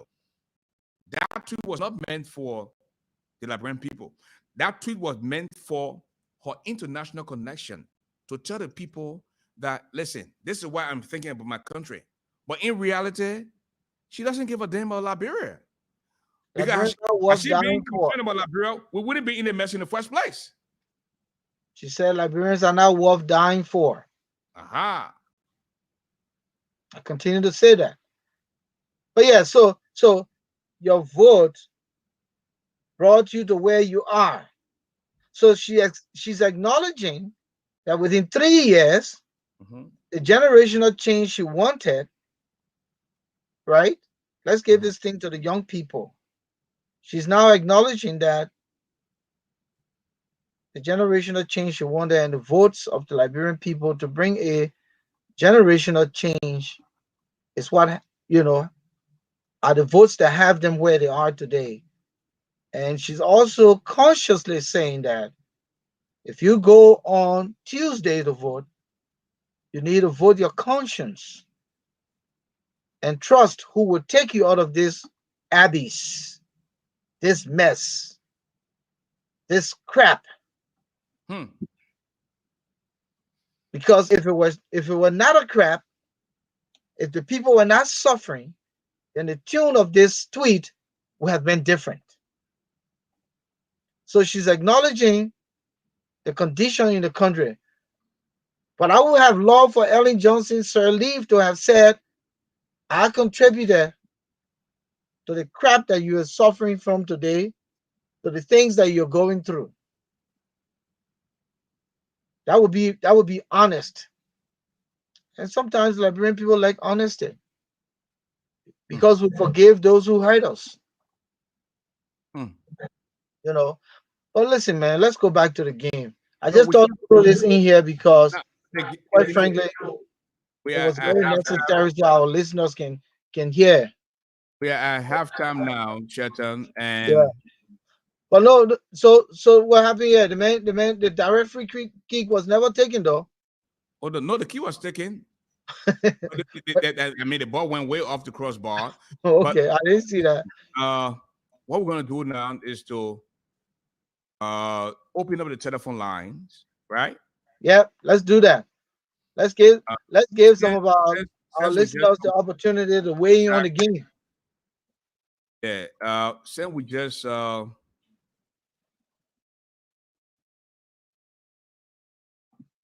compared to the first half, because the second half you never know what the guy's gonna do. All right.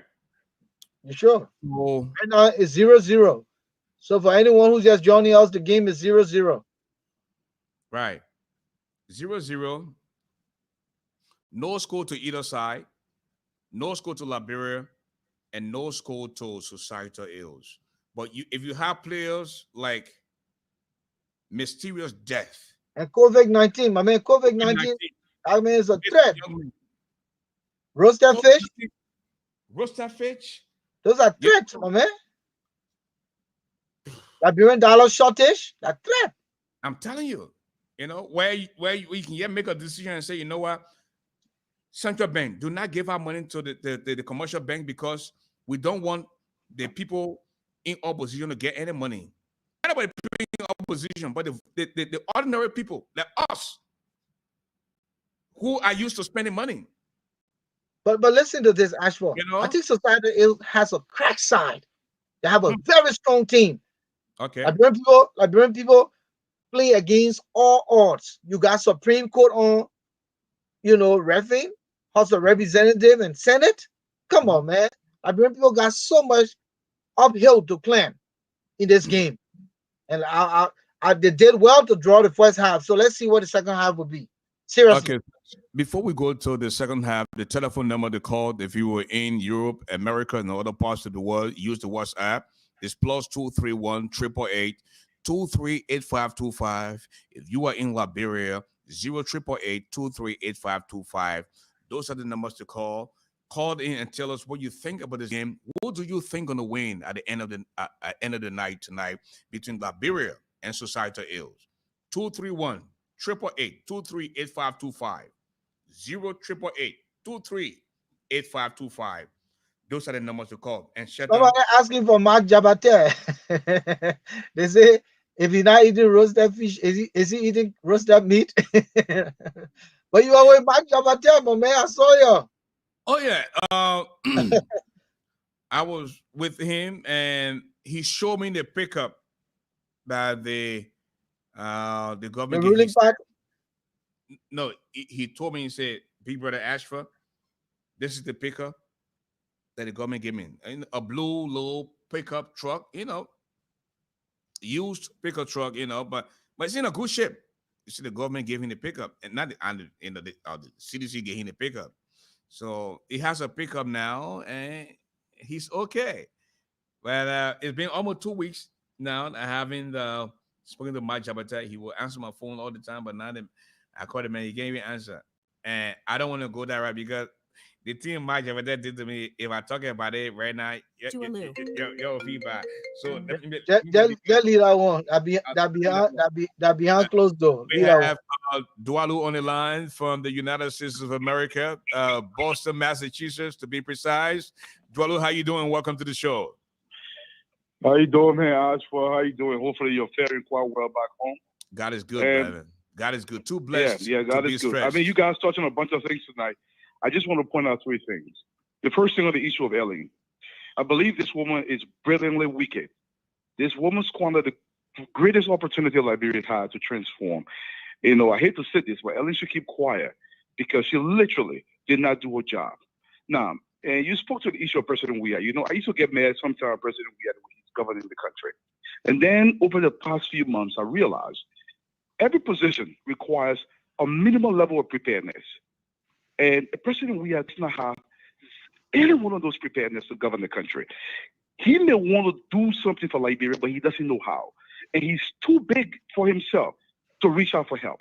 And so, listen, let's find a better way. And all they're doing is they're deifying this man, and it is going over his head, believing that he now is the God. He believes people should worship him. This is dangerous for the country. But before I leave, Ashford, in the middle of the show, you mentioned something. When you go to the ATM machines in Liberia, there's literally no money. This is what's happening to the country.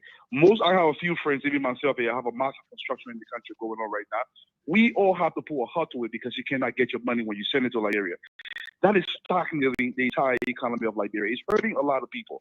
I don't understand if Twitter understands these basic fundamentals of economics. Look, people have to get the money when they need the money, especially if there's that money, there's some money they're borrowing from a bank. There's a serious thing going on, and people are not taking it seriously. You know, the only thing that really, really bothers me is most people in the country don't understand these basic things, and I hope they open their eyes when they go to vote. Look, if we do not send this government a message, nothing is going to change. If people, for example, by some mistake, some miracle, they vote for Thomas Allah, George Weah will be reassured that everything he's doing is okay. I don't know whether people understand this basic foundation issue. And I just want to thank you guys so much, but my heart continues to bleed for my country because we're in dire straits. If nothing changes, this could become a serious issue for the country. Thank you so much, Ashford. Thank you. Again, the telephone number to call is 231-888-238525 or 0-888-238525. Shelton, let me tell you. But Ashford. Hold on a minute. I listened to Modman Bolu yesterday, and he said on Sunday, he doesn't want CDC to be in the streets. If they want to hang out, they can go to the party's headquarters, you know, and hang out. Today, we're expecting them to be all over the place. I asked a few questions. I talked to a few folks. I said, what happened to the rally? They say they're going to be like octopus, where they will be on this side at one end, they'll be on that side at the other end. He said, no citizens supposed to be in the street tomorrow. You want to hang out, go to the party headquarters. We are hearing now. Okay.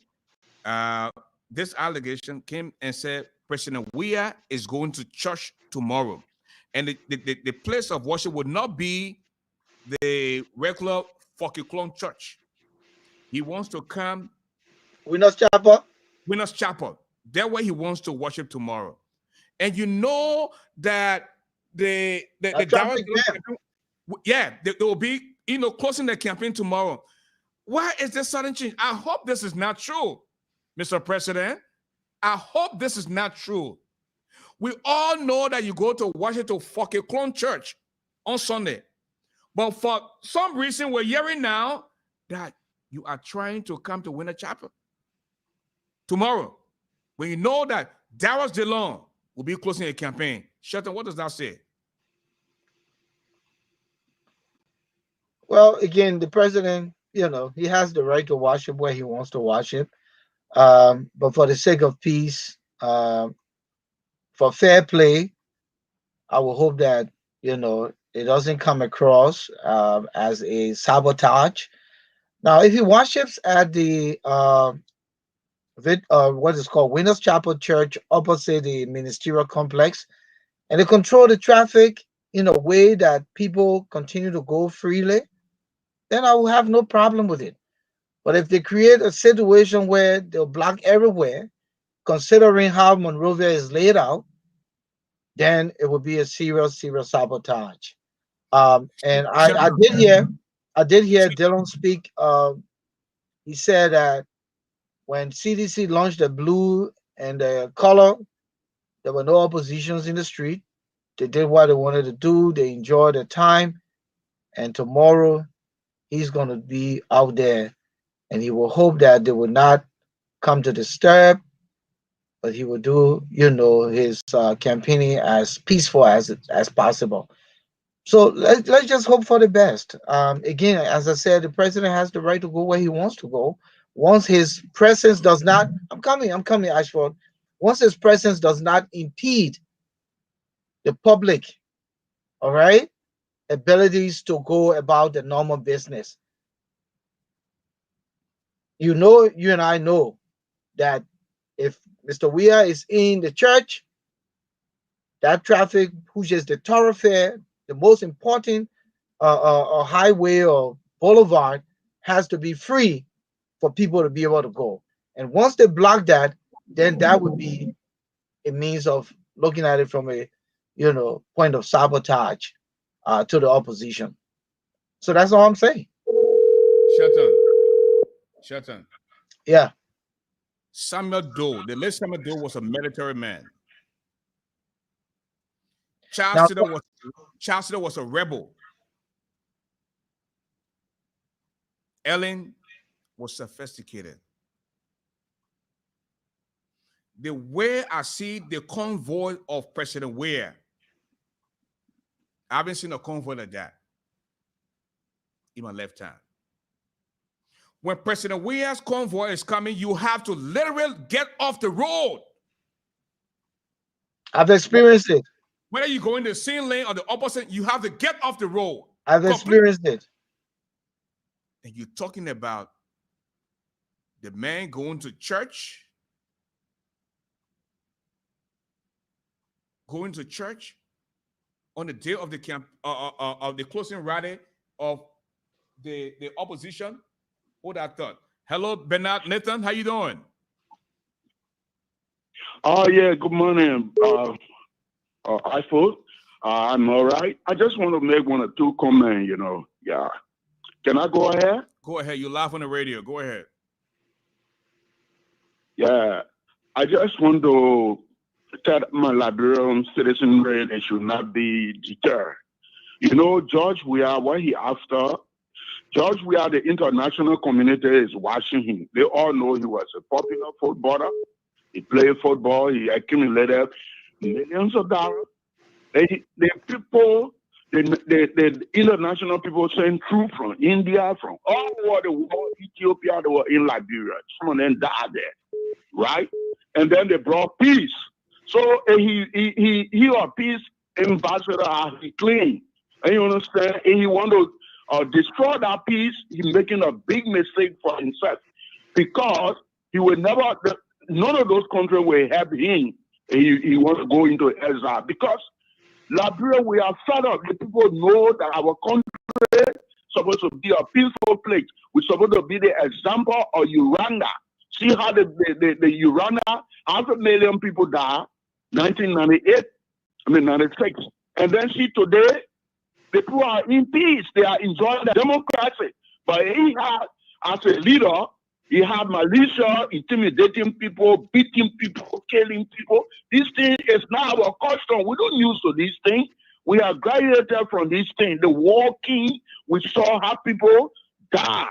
So you have to be very careful. You have a million. And you yourself have to be careful too when you say he had militia beating people and killing people. Sometimes when you say this, you have to come up with facts. You can't just get up and let me give you an urgent fact. Okay. Let me give you an urgent fact. Right now, what happened in Kedmon, where the representative or the other experiment were attacked, I see the horse on blade. Who do you think I should accuse? And I read, according to what I read, the representative who hosts the ACM or senatorial candidate normally sleep. We got Sierra Leonean people across the border. They are who bringing these people? Why the government security that to Mano River Bridge cannot abrogate these people? And then when they call the police commander in, I'm quoting what the guy just wrote. I saw it. I'm not there, right? Well, the guy can read something, but the guy can read something, but you don't know for a fact. I spoke with the senator, the incumbent, Senator Watson. I spoke with him, and he said to me he was in rapid sport. He's still trying to find out what really happened, so he can't just jump into conclusion.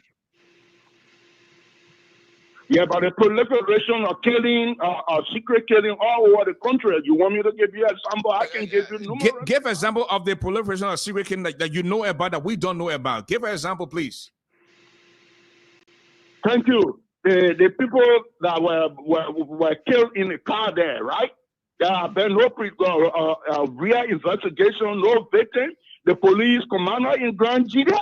And you understand? The people went and did the investigation. They said the people died from carbon monoxide. According to the justice minister, they had pathologists, they had the coroner, and they came up with the fact after 5 weeks and said the people died of carbon monoxide. That was the information they gave. It's a fallacy. Those people, they are not infant to just be in a heat race in the car and then they just die, right? It's a scam. The government is the one that kills those people.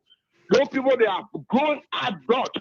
They are not a baby. They're not even 10 years old for them, for their parents to lock them up in the car and then they get down and out. People, we are international people. That's why we saw a lot of things. Thank you. Far off, we were observing these things. Thank you, brother. Let's go back to the call, the line. We got all people calling. Thank you so much. Okay, we have this call from Philadelphia. Hello, caller. Tell us your name.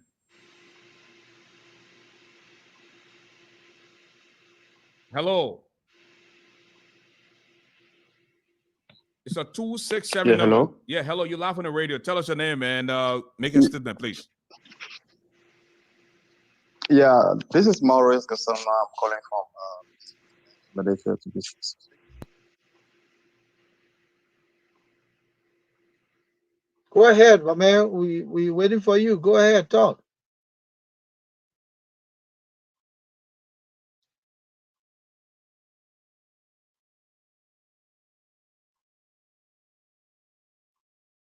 Ashford. Is the guy on? I can't hear him.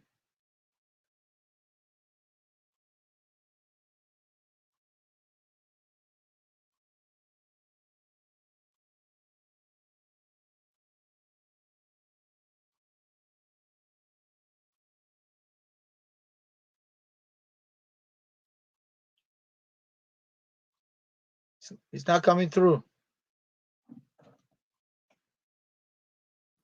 Now, even in the house, everybody got the right to use the bathroom, but not at the same time. So the long people coming out tomorrow, it will just be good enough with a wisdom for the president, for the CDC, especially the president, who has a sole responsibility of maintaining the peace, to understand that the people have the right to exercise their own right. I hope they understand that. And I want to thank you so much for whatever you're doing, and be safe out there, Mr. Ashford. Thank you. Thank you. Before this follows, I think the guy made a point about. I think you got to carry your mic up just a little bit. Okay, can you hear me now? Good. Yeah. The gentleman who talked about the death of the people on Broad Street. You know, listen. You say carbon monoxide, and I think I said that 2 nights ago on my show that we have over 5 million people in the country, you know, and you come out to say it was carbon monoxide poisoning. These are grown people. Now, you have to be the #1 freak in the world to go to say, I want to have sex on Broad Street. Broad Street, broad day. And from the day the president said it could be boyfriend and girlfriend, they stuck to that story and it ended up coming down to say, to buttress what he said, right? These people have got to do better. They've got to stop playing with the Liberian people. I said a few nights ago that if it is true that you're stealing, continue to steal, but don't kill people.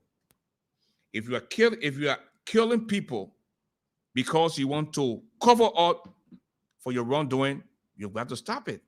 Because at the end of the day, you appear to be immature gangsters where you don't know what is waiting for you after you leave power. Right now, you are enjoying your short-term successes.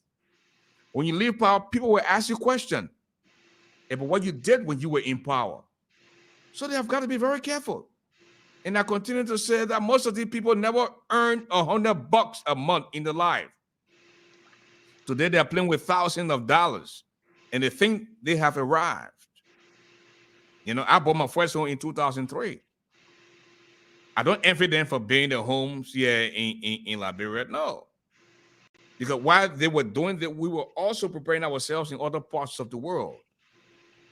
And today I can stand here and tell you, say, listen, I will not want for anything for the rest of my life. As long as God give me good health, as long as I have the strength, you know, I can retire today and I will get paid for the rest of my life because of my input in America. I pay my dues. I didn't go to America to waste my time. I went in, put in some time, pay my dues, and today I am still ready. If I decide that I'm retiring, I will get paid for the rest of my life. You can't say that in Liberia. You got some of these government officials, today they're in power. By the time they sack you after 60 days, you're on the street begging. You ain't got car to drive. Come on. Well, go to the line before you come in, Shelton. We have a caller on the line. Hello, caller. Hey, Daniel. How you doing, big brother? Good, man. Tell us your name and where do you join us from tonight? Sam Kakone, joining from Germany. Go ahead. Make a point, please. I thank you for the show. I've been following the show, and this platform you have been doing is a great job for us, and we really, really appreciate. Now to the point, the country, we all know the country, it's not really safe in a sense that you cannot speak at certain place, certain times. They're going to be hunt you. And I have one of my friends. No, let me say this. That in all fairness, don't say the country is not safe. When and I mean, and you can't speak. Yeah, me here. I'm in a country, and I'm talking to this. Yeah, and I can go anywhere I want to go. But listen now, listen, brother. Listen now, listen. Listen. Okay. I can speak like this. I can go anywhere. Nobody is stopping me from going out at night. It was my decision to say, you know what, I can't stay all late. But I'm talking as if I'm in America. I say I'm in other parts of the world, and nobody has bothered me. Let me say this to you. I'm just making it clear to you. My decision not to go out at night is my own decision. I understand, big brother. If the country was safe at this time, we're not going to be looking for 3 missing boys. The country is not safe. I want you to get that. The country is not safe. If the country is safe, we're not going to find a dead body each time. The country is not safe. If the country is safe, we're not going to get people sleeping at 6 to 7 o'clock in Liberia. That was not going to happen. So we all know that the country is not safe. But if you say so, no problem. You on ground, we are not there. But we know that the country is not safe. Now, back to the issue. We even receive a communication. Can you imagine nowadays, even if you buy land in Liberia, if you want to put zero there, people escaping from zero, do you know that? They tell you, my son, if you want to put something here, put something and they concrete there, let me be there. Before people, because they're killing people on a cover. Not everything, that you will know, but we hear sometimes they call us, sometimes they tell you guys some of the things. So we all know that Liberia is not safe. And we telling the president, we continue to speak to George Manning. When I was in Liberia, I voted him. And to be exact, I am a footballer. I would never hate the president. Under no condition, I would hate him. But the way in which the country is going, I tell you know that the president is the cause of all of these things. We hold him responsible because the president doesn't come out to speak, to talk on these things. I asked Christmas City this question. I said, Christmas, now you're in Liberia, you pass here around, you get placard all on you. So tell me, now the 3 boys get missing, you never one day come out to advocate for them. So where the better Liberia you need? Where the better Liberia you need? So tomorrow, if you get missing because you are a sedition, should we have a quiet with the opposition? You know who the people that are getting missing? That the president doesn't even have time to even speak on this? Why? So what make the country safe, big brother? The country is not safe. We have to accept it. We just watching our Liberians, to just please go and vote. Thank you. We need peace in this country. Peace is all we need. Thank you. Thank you. Okay. Listen, Shelton. Hello. Hold on 1 minute, please. Hold on a minute. I mean, people are saying the country is not safe. I live in Detroit. I can get up and say Detroit, Michigan, the United States is not safe. 7 people die every day. And that's just the 7 people the news can talk about. There's several others that die, you don't hear about them. And Detroit is just one city. Then you have Chicago, you have New York, you have other places. So I can't just come in and say, oh, yeah, this is what we are talking about. But I'm telling you personally that I have decided not to go out at certain hours because of my own security. I'm a public figure, be it or not.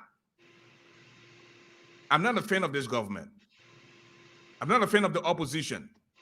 I am the fan of Liberia. I want to see good things happen for my country. You can twist and turn your nonsense or allegation all you want. About pimping me as somebody who is supporting certain campaign and not supporting the other side. I have my conscience. And I know what I can do, and I know what I want to see happen for my country. You know? Well, let's go to the line. We have Ms. Mami Tar on the line from Illinois. Hello. Hey, brother, how are you? Good. Too blessed to be stressed. Yeah, thank God. You made it safely. Liberian people going to talk. First of all, you did not sign any paper to anyone that anyone owns you. They'll be like, okay, you are for this opposition or you for ruling party. You are a journalist. You have to, you can't be a bias to be on one side. And this is why some of our journalists in our community, they always take one side. So stick to yourself, say what you want to say, be free, be careful. You the one that in Liberia that they are not here, they are not there. If something happen, they will the next day they will just say, oh, Garley, and that will be the end of you. God forbid. But we pray for you. Be alert and watch what you around you, your surrounding, and may Lord continue to bless your show. Thank you. Thank you, Ms. Tar. I want to go back to Shelton before we go back to the second and final portion of the game that we can call it a night. Yeah, but listen, let's come back to the issue of Liberia being safe. Quite frankly, to balance the equation here tonight, Ashford, you made some mention of some of the very difficult cities to live in America: Detroit, New York, Philadelphia, where I'm in the suburb. These are places where there's a lot of violence, and sometimes it's perpetrated by people, against people. But if we come back to Liberia in particular, the government needs to provide, the right kind of security in place to ensure that its citizens are safe. But when you have people disappearing, people are dying mysteriously, and little to none being done by the government, that's when the greater society points finger to the country in general that is not safe.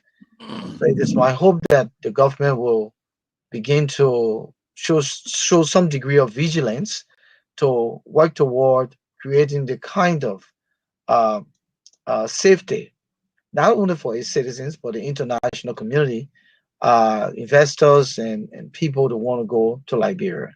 So I think when people continue to say the country is not safe, the country is not safe because there's no electricity.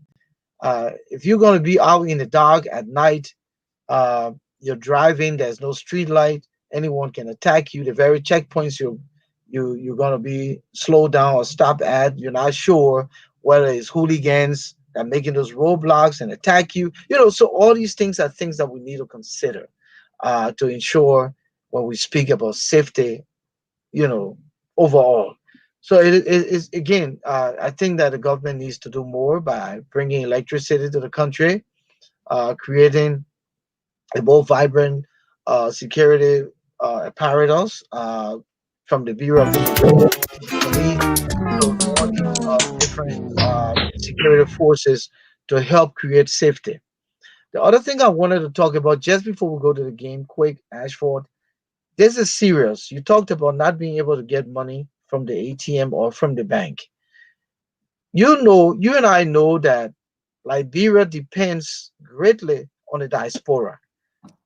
We send millions of dollars to our family members to do our projects, to build, our structures in Liberia through money transfer companies. These money transfer companies have direct links with the banks. And unfortunately, if the banks cannot make good on their side of the bargain, then why don't they just say that, listen, we're going to shut down all money transfer to Liberia. Don't take our money. And when we want the money on the other side, we can't get it. So it's not fair. It's not fair. So it's a serious problem. That in itself does not provide safety in the country. That does not provide security in the country. When you ask for GARLEY, cannot commute, you cannot buy gas for your vehicle in the next 2 or 3 days because you're totally out of money. If something happens, how do you, move to another location for safety? So that in itself is a serious problem. So let these money transfer company come up straight and say, listen, the banks in Liberia will not be able to provide you money, so no need to send money to Liberia. And that would be fair, my brother. Rather than take our money here, we pay the transfer fee, then you go there again, you can't get the money, and then the money's stuck. And you can't do business, you can't do projects, you can't do nothing, and Christmas coming. You know the people now, my Christmas on you. So I just thought to throw that out there because it's serious. It's serious. So let's go back to the game. Okay.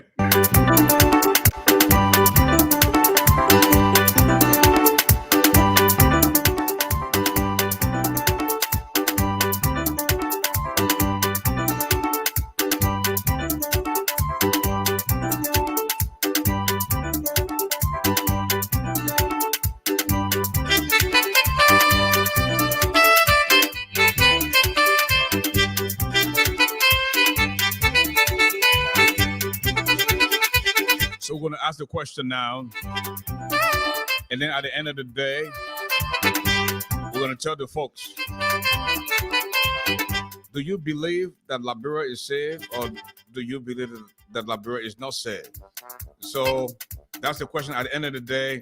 I want you to keep writing your comments about the safety of Liberia. And then at the end of the program, we'll come out and give our verdict about the safety of our country. Okay? So if you say that Liberia is not safe, or if you say that Liberia is safe, I want to see you doing that now under the comments. Back to the field of play. The ball comes to lies to witch hunt to COVID-19. COVID-19 beats when puts over the team, he making no, he doesn't. The ball has been taken away now by City Hall. City Hall doesn't get a better hand. The ball has been taken away now by Roosterfish, aka Good Fish, Bad Fish. Roosterfish sends the ball foul downfield to shortage of Liberian dollars. Shortage of Liberian dollar to the trucking of voters onto Mysterious Death.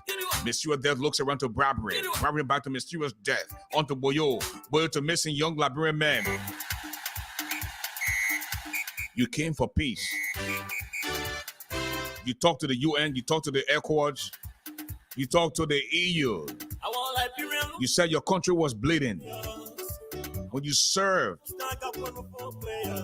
as Liberia's soccer celebrity, today you are the president of Liberia. 3 young men are missing. Well, you can't put your foot down and say, where are these men? The lawyers are afraid to talk. The churches, the mosques, they're all afraid to talk. When you ask somebody about the 3 missing young men, they say, I want my hand to be inside. You got one woman here, we call the cultural ambassador, Judy Andy. When Sunday comes, she want peace, you want peace, you want peace. Your mother, 3 young men are missing. You ever heard Judy Andy talk about these young men? But she's concerned about things that can give her money. Anything that has to do with money, Judy Andy with hand will be inside. The young men that we're looking for today, their parents are bleeding. Their heart are pounding. They want to see their children.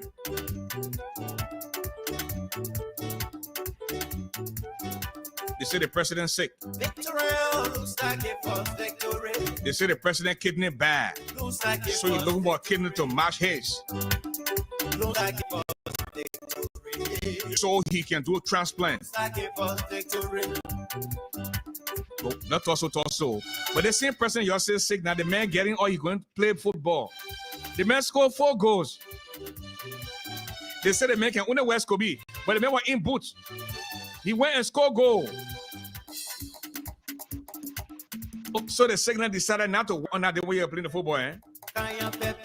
And I wanted they were playing the football, they were playing in the ring. They were playing the ring. Now that man you say he said go. And Uncle Taro. Look, you know what they like when Liberian people, when the man gain weight, they say, oh, the president too fat, he gotta lose weight. Then when the president lose weight again, they say, oh, the man sick. Then when the man dance, you know, he let a dance zombie. So the second, the only cancer in time. Y'all know me when it comes to Joey, right? But at the end of the day, sometimes you gotta say things. Because sometimes we don't know where we are when it comes to these things, you know? Shelton?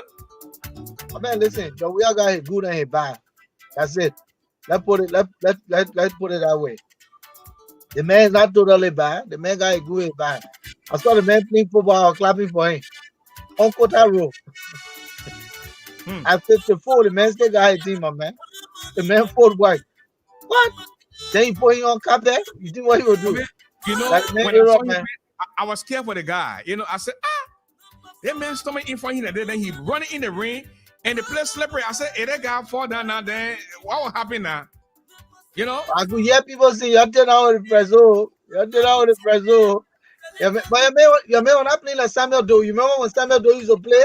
Nobody can catch him. They would just let you do it. But the man was making contact, and the man was. Joe White, I mean, Joe White is a competitor. So he was telling said that play me the way they want to play me. And and he would just make it small. When he been a master dribbler, you will get you back from.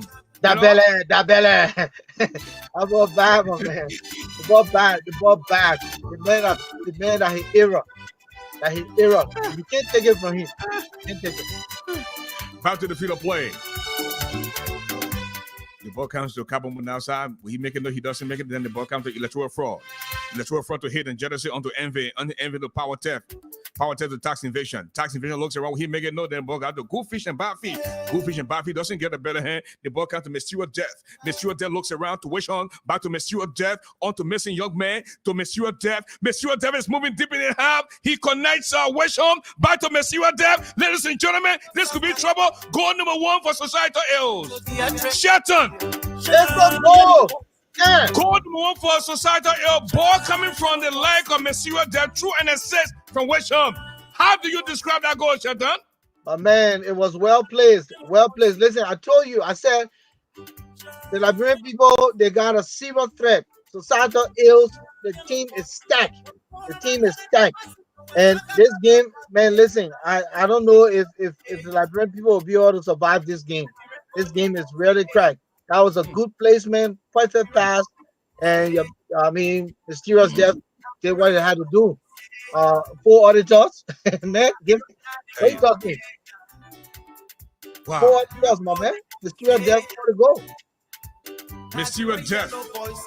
Mysterious death is a very powerful player. 1 goal to societal ills and nothing. Absolutely nothing to Liberia. The ball is not in the middle of the field. The ball comes to City Hall. City Hall sends it far downfield, intended for Ministry of State. Ministry of State toward Ministry of Finance. Ministry of Finance gets a better hand. The ball comes to Public West. Public West slips and falls. Back to the field of play. Then the ball comes to Ministry of State on the City Hall. City Hall looks around. Will he make it? City Hall has been tackled there by Roosterfish. Roosterfish beats one man. Puts it up for the team, man. The ball goes way outside. Listen. Shelton, when you have the Minister of State of the Republic of Liberia trying to destroy businesses, this man went on to say he was accused of killing Mabutu Yimpan, the Public Works Minister. And he said, listen, I can't harm a fly. I did not kill Mabutu Yimpan. But the people said it was a fool. It was a fetch. And they said their first share came from this restaurant. This man just potentially damaged the image of that restaurant because now the people start thinking, say, that place there, when you go there, when you eat, you die. This is what the Minister of State of the Republic of Liberia said on national and international platform. That the food that he said that people say that killed Mabudu Yipan came from that restaurant. And he had nothing to do with it. Shelton? Well, again, sometimes, you know, I always say that people who quick to exonerate themselves from something without, you know, analyzing the situation, weighing the pros and cons, asking themselves, is it necessary for me to speak now? You know, without muddy the water further. And these things happen all the time. I thought it would be a premature statement for Mr. McGill to come out and, you know, try to exonerate himself from hearsay or from finger pointing. But not only that, he then discredit a business entity now that has to save its reputation. I thought it was not cool. I haven't heard him, but you on the grounds, you know what you heard, and if that was something he did, then I thought it was premature. He shouldn't have even, you know, come out to respond to hearsay. If there's anything, there will be investigation into the death of Mr. Nyimpa, and if finger pointing were to be done, they will still do the investigation rather than him coming, you know, to rush to want to say something. Back to the field of play. Because the central bank looks at what he making, he doesn't, but I've been quickly taken away now by false promises. Shelton, you will believe. Look, listen, you won't believe this. Now,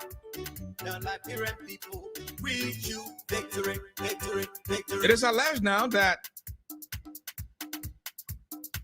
the people who are in higher places instructed the central bank not to issue out money to the commercial banks in Liberia. That tape came out 4 months ago. They said when you have money in the bank, get your money out, because when it gets close to election, you will not have the chance to get money from the bank. So when you send $100 through remittance company to your relative, guess what? Your relative will not be able to get the money. They will tell you, say, the system down. The system down. The system is down. When you have money in the bank and go get your money from the bank, you go from one ATM machine to another. For the last 2 days, I've been trying to get $500 from the ATM machine. Shelton, I can't get it. But they're saying they thought it happened because, according to the allegation, they want the government people and the people they're supporting to be the only one to have access to cash. So the opposition and we the regular people and the people who you want to vote for you, they can't get their own money. My man, I went to the banks, right? People in line, they're going low for food. They haven't eaten for days. Your own money in the bank and you can't get your money out. With that 3 days for elections. So then, do you agree with the caller that the country is not safe? So in part, yes, those are some of the things that make the country not safe. Ashford, when you have worked hard, put your money away, and you want to take your money and you can't have access to it. If your family's not eating, right? If someone gets sick in the family, your kids or something, you have no money to go to the hospital. In fact, the hospitals don't treat you without money. You must put that money down. I've heard of stories where people taken to the hospital, they're bleeding to death. And they say, if you don't pay, we can't see this person. We got to put a generator on. We got to do this. So Ashford, all these things create insecurity. And when there's a lot of insecurity, then there's no safety. There's no safety. A thriving economy creates safety. A good healthcare system creates safety. A higher, employment rate in the country creates safety, because a lot of people will work. Many people will not want to be overnight criminals. So when you have a higher rate of employment, that creates safety. When you have goods and services on the market, that creates safety. So the lacking of all these things create insecurity, and insecurity creates, you know, an unsafe environment. So people just think that because people are not shooting guns, then Liberia is at peace. I think peace is the sum total of all these good things happening for the country. You and I grew up in Liberia, where, if you recall, you got your little 25 cents you made for that day, or your little 50 cents. You could go to Walker Cinema or Rivoli Cinema or Crown Hill Cinema, and you'll be there all day. You watch movie, you go eat a pepper collar, do all those things. Nobody will touch you. You'll take your 10-cent bus and go back. I was living Paisley. I'll take my 10-cent bus and go back. I know those days not going to come back in terms of the rate of exchange, but we can still have those days. And that's why I blame Ellen Johnson Sirleaf for 12 years. Not putting the fabric of the country back to where, it was once after the war. And with all the investments the international community put in that government, only people walked away filthy rich. And a lot of them are here in America. I hope the money stays forever. Some of them are fighting to get in this new government. Some of them running to be senator. Some of them running to be this. Some of them running to be that. Some of them still wanting to be in government. It's a sad story. So if you look at it in total, I would say I agree with some of the callers. Liberia is not safe, because if you can get your money you work hard for, then what's the essence? If you don't have access to electricity, pipe-borne water, look at it. Look at the data rate. I heard that telecommunications now is a serious problem. It's so expensive. Tell me, talk about that. And that's what this conversation or debate is about. We have to post something out to the people so they themselves can come in and weigh in. And for what we're saying, most of the people have said that the country is not safe. And I told them to post that. And they have all agreed that we have a safety issue in Liberia. But hold on, let us go to the line. We have Sampi Pro calling from Canada. Hello, Sampi Pro. Yes, hello, hi. How are you doing, Mr. Garley? How are you doing? Too blessed to be stressed. God is good. Welcome to the show. Thank you very much. And I want to say a big thank you to you in Liberia, and you've been doing a great job. There are a few questions before I come to the safety of Liberia. Mm-hmm. The safety of Liberia, like you would say, okay, you gave a typical example of what's going on in Detroit. I personally would say, no, the whole world, everywhere, we are not safe, because safety comes in different form, different manner in which we will look at safety. So if you live in Liberia, most time we're looking at just the security safety. Financial safety is also one of that. That's why we should be looking at first of all. And we're looking at safety as it is, as Liberia have been. Have Liberia been safe since 1847? I would say no. But how can we, as Liberians, make ourselves safe? Like you said, you decided on your own, like, hey, I'm not going out because you feel Liberia is safe. Is it because of the present government that we are in? I would say no. It's just us as individuals. We all grew up right in Monrovia. I used to live in Anangwepa. You were living in Charlottetown. Even during the normal days, we still were not safe. Because when there's no life, that's not safety. Should we blame it on the present government? I would say no. Right? So if we look at safety, as we are saying, because of the present situation, it's not because we have election coming today. Listen, bro, one thing we have to understand, there's a quote that goes around and say, here, let us change the government. Yes. Is it the same wine are we drinking, or are we changing the bottles of the wine? Are we drinking white wine or red wine? So that's what is going on. Whoever we put back there, Liberia will still not be safe. We have to be safe in our own mind. I'm calling from Canada, Toronto, Canada, and I know even Toronto, Canada is not safe, because once I go out, there's always shooting out. I just had shooting just a few blocks away from where I live, as Canada is. So it's still not safe. But we have to make safety for ourselves, Mr. Garley. Thank you very much. Thank you. Sampi Pro making his contribution. Back to the field of play this afternoon. One goal to nothing. One goal to societal ill. and nothing to Liberia. Play-by-play description. I'm telling you, we're coming your way from the SKB Sports Complex in Painesville. Victory looks like it was victory. I'm watching the game. Gender ministry ain't even touch the ball. National police. What are they doing? Like it was victory. Liberia will lose this game. Looks like it was victory. Okay. Back to the field of play. The ball comes to Mysterious Death. Mysterious Death looks around to trucking the voters onto Boyo. Boyo to missing young Liberian men onto statutory rape. Statutory rape looks around to electoral fraud. Electoral fraud to hidden jealousy onto power theft. Power theft to tax evasion. The ball has been taken away now by Ministry of Transport onto Ministry of Commerce. The ball comes to Executive Marshal. The man who in fact distributes the football. Executive Marshal, aka 14. AKA Greedy Hunter. They say Executive Marshal Greedy. Executive Marshal has now become the Susu Pa. They got 173 hands. Damn it. And the number 14 will eat 173 times before anybody can eat. 14, 14, 14, 14, 14, 14, 14, 14. 173 times. The man got the elephant on his shoulder. The deer on his back. The fallen talker on the side. He wants everything for himself. Amen. The boy comes to General Ministry onto Ministry of Health, back to General Ministry. Will she make it? Jenna doesn't get a better hand. The boy comes back to Ministry of Health. Ministry of Health have been brought down by COVID-19. What is going on between Ministry of Health and COVID-19, Shelton? Right now, the new thing on, they say you got to pay $75 at the airport upon arrival. When you arrive, you got to take your own COVID test. The one you brought, they say incorrect. So they got to test you. So gender and COVID, or Ministry of Health and COVID, they eat something.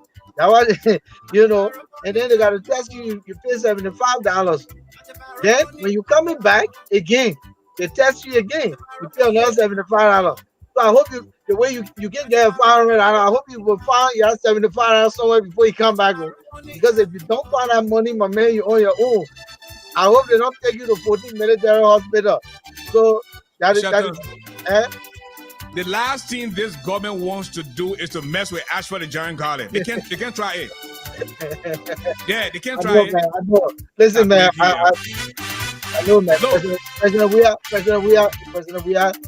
Weah know better. He knows better. President Weah has enough thing to deal with than to mess with ASHFORD GARLEY. I'm telling you. Yeah. I mean, we're just talking what the reality is there. But I think that's the kind of connection here between Ministry of Health and COVID-19. That's $75 now that we're hearing that they're charging for COVID tests. Imagine you take your test though. Don't get me wrong, I will take my test, before I go. I took my test before coming and I will take my test before going. Yeah, but you gotta pay that $75.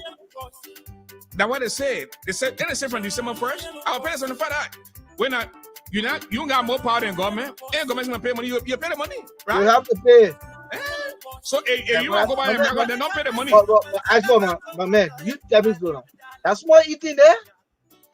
Brother, 150 per person. Listen, St. Jackson pays $75. Other people paying the money. Damn it. You gotta listen to the government. What the government wants you to do, so you gotta do it. Who are you? Are you bigger than government? No, but my man, but you pay us $75 and the government says you can't travel. That's what the people are suffering. Who told you say because you travel now, I mean you got money? Some people are the first travel in their lives. You won't go back, and the government now made an announcement and say as of December 1st. Anybody that won't leave the country, whether you leaving or coming in, you pay $75. That's the new regulation. Who are you to say you're not paying? You gotta find out when money. You marry yourself, right? You gotta find out money. I keep trying to tell you, don't give these people reason to hold you. Before I came to Liberia, my car that I drive was already registered. My visa was already in my American passport.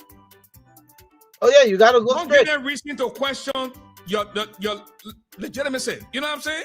Yeah. Why you want to go through all that? The people say that when they come to your rule, you got to pay $75. Pay the money and save yourself a headache. Come to Liberia and say you're not paying $75 and see if you enter. But my man, You're I saying beg the you. 14 military hospital. No, I beg you. I didn't say I'm not paying you. I just saying that you asked me what between Ministry of Health and COVID-19. I told you that the new thing that between them. You asked me, I wouldn't answer the question for the Liberian people. That's $75 between them. Okay, not taking a step further. So when you have 500 people coming in the country the same day, and each person paying $75, who they send that money to? That question there, you got to find out why you there. You say 75 times 500. Let me do that quick math. That's $37,500. So 500 people coming in the country 3 times a week. Now how much? Oh, my people, that $112,500. So where that money going to now? So that means at the airport, between the Ravels International Airport, the Liberia, what they call Liberia Airport Authority, and the Ministry of Health, they could generate 112,000 United States dollars weekly for 3 trips of the Ravels, 500 people coming in the country, and it's in estimation, yes, about 500 people who come in the country, on a daily basis, because some of the aircrafts are very full. So the bar already get the country high, eh? Shut down. So then you times that by 4 weeks, and you got 450,000, so close to $500,000. So the government could make $500,000 during this COVID. All right, $500,000 during this COVID per month between the Liberia Airport Authority and the Ministry of Health. So, but the man got a country hot, right? Yeah. He got a country hot? Oh, absolutely. Wow. Back to the field of play, folks. Victory, victory, victory. One goal to societal ills and nothing to Liberia. Play-by-play description this afternoon at the SKD Sports Complex in Painesville. The ball comes to mysterious death. Mysterious death loses ball now to Minister of Justice. Minister of Justice B-Swap puts it up for the team. The ball comes to Liberia National Police on the DEA to immigration. Immigration doesn't get a better hand. The ball has quickly been taken away now by the missing 3 young men. The missing 3 young men to mysterious death onto Boyo. Boyo back to the missing 3 young men. Would they do something? They are moving deep in the heart of the field. The ball comes to mysterious death again, folks. There's no nonsense player. Amen. Thank God I let the microphone. I don't ever want to be an auditor. The ball comes to Messiah Death. Messiah Death is moving. This could be goal number 2. He's shook. Ladies and gentlemen, goal number 2 for Society Ill. Shelton. 2 goals to Society Ill and nothing. Nothing to Liberia. If being an auditor is the only joy I want, then I won't be an auditor. Yeah, but listen, man, you got Public Works right now playing the defense with gender ministry. Public Works and gender ministry playing number 4 and 5. What do you expect, my man? Yes, man. The Liberian people put up a weak side today. Society is going to win this game, seriously. And it looks like the Steelers may have a hat trick, because from what I'm seeing, he's really on top of it. But again, I think the Liberian people need to revamp the defense, because the defense is weak. Gender ministry and Public Work, it's not going to work. So yeah. And Supreme Court not even doing anything better. In terms of Supreme Court wants to cheat. The House of Representatives and the Senate, they want to, but they can't cheat because this Messiah Deaf guy is so skillful. You can try to cheat all you want. Messiah Deaf reminds me about Abeti Pele from Ghana. No matter how you attack him, this guy will find a way to score. And that's what we're experiencing right now against the government of Liberia with societal ills. 2 goals to societal ill and nothing to Liberia. Put your act And together. you would think that justice ministry will try to do something to hold the man, you know, but justice ministry coming out and saying carbon monoxide, you know, so it's not helping. It's not even helping them, man. It's not helping. Look, the justice ministry was forced, was coerced to go say that. Listen, this president does not respect the justice minister. This president will listen to the police director and the solicitor general before the justice minister. And I keep asking Musa Dim, you didn't have to take this job. And when you say you can be crying in Gola, You can be crying Gola. Daya. Look, Musa Dim cries every day in your office. When you ready to like, Daya. Man, people want to the job for I'm telling you. Sometimes Musa didn't get ready. He said, when GT Bank or other people can get lawsuit problem, that's something you will make plenty of money from. But because he's a justice minister, he cannot practice as a lawyer in the very end. And he's making good money. Yeah. Conflict of interest. Yeah. It's so man, sad, man. I will hope that Liberia score, man. They just have to revamp the defense. I think the coach needs to bring even if I say who you bring the defense, you bring just the ministry and national police, it just make the defense weak. Because they will not even help. They will not even help. You know, they will not help. So Shelton, you know, we're into interest stopping time now. 2 goals to societal ills and nothing to Liberia. 2 goals were scored by mysterious death. And you have the Internal Affairs Minister, you have Chief Zanzan Kawa, you have the churches, you have all the religious people, you have lawyers, doctors, you have the Liberian people who are very influential. Why we can't find the 3 missing young men? What is going on, Shelton? Actually, I just saw Mr. Blamo and the other family members before the United States Embassy on Benson Street protesting. Again, you got the U.S. Embassy here as the official match commissioner, and I don't know what's going on. They're they're not talking, because in the past the U.S. Embassy was very vocal. They would jump to speak. So I will hope that Senator Kofi Woods gonna help the Blamos and rest of the family members for the 3 young men, and continue to just keep probing. It's sad we don't have any real evidence of the bodies. Accordingly, those bodies that were found, one, of course, the family did not go to do autopsy and identification rather, and then the body was sent to Samuel Stracker, and they said that body had bullet wound or something. So no true story yet. With all the stories that they're moving the living young man from this president government official house to this other president house, again, but man, let me be honest with you. You and I are from Liberia. We are born and reared in Liberia. If people don't just talk if they didn't see something, even though the story will be taking twists and turns, but the originality of the story oftentimes have some kind of little connection. You understand me? Liberian gossip, some kind of small connection. Why the story will get skewed along the way, or something has to happen before people just start talking, or they won't just ready to start talking. Something was that inclination, and something got to take place. That's Liberia for you, and that's the Liberian people. And then down the road, it often comes to manifest. Again, of course, the story is never exact, but something smoke somewhere in all this stuff. Between me and the smoke is somewhere. We just got to see the fire. We just got to see the fire.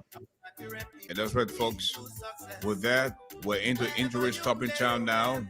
2 goals to societal ills, and nothing to Liberia. Folks, back to the field of play. the ball comes to false promises. False promises to witch hunt. Witch hunt looks around, will he make it? No, he doesn't. Witch hunt connects tribalism. Electoral fraud in the game.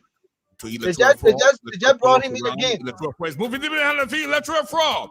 Electoral fraud to trucking of voters, bound to electoral fraud, to mysterious death, bound to electoral fraud. Electoral fraud is moving deep in the heart of the field. Will he make it? No, he doesn't. The boy has quickly been taken away now by the executive mansion. Executive mansion is on the ball, Shelton, and we are hearing now. Executive mansion wants to go to church tomorrow. Why executive mansion can't go to fucking clone church? Why he want to go to what the church needs there, Shelton? I said Winners Chapel. I was assuming because he used to visit there, but somebody said I said Winker Church. Yeah, right over the Liberty Party headquarters. I listened to the chairman of the CDC. Monmabulu said he doesn't want sedition in the streets on Sunday. Give them the whole country. When you're bored, you want to hang out, come to the CDC headquarters. All of a sudden now we're hearing now the president, the godfather of the country, wants to leave fucking clone church to come to Winners Chapel. Now, if it's not Winners Chapel, then I said Winker. I said Winker right. And it's right opposite Liberty Party headquarters. Right there. And Liberty Party headquarters, now that was alone. What kind of trouble is this? Listen, this president, when I see the convoy, the president coming, I will tell my driver, I said, listen, don't just only go on the side, just turn to another street and just facing that street that you go in there. Because you're talking about 24, 26 cars convoy. I'm telling you. Then you know what they can say? Y'all clear the road, Clear the road. Listen, you move on the road, you die. If you're 10 minutes away from where you are, they will start telling you to clear the road. Clear the road. And you clear the road, you die that business. This boy is in Liberia. You clear the road, you die that business. You know, Charles is very secure man, right? Charles up to the man. Say, you want to be president? He told you, I said, no, I want to be president. Chancellor, you put him through Chancellor security. And look today, George Weah is president of the Republic of Liberia. And George Weah thinks he owns the country.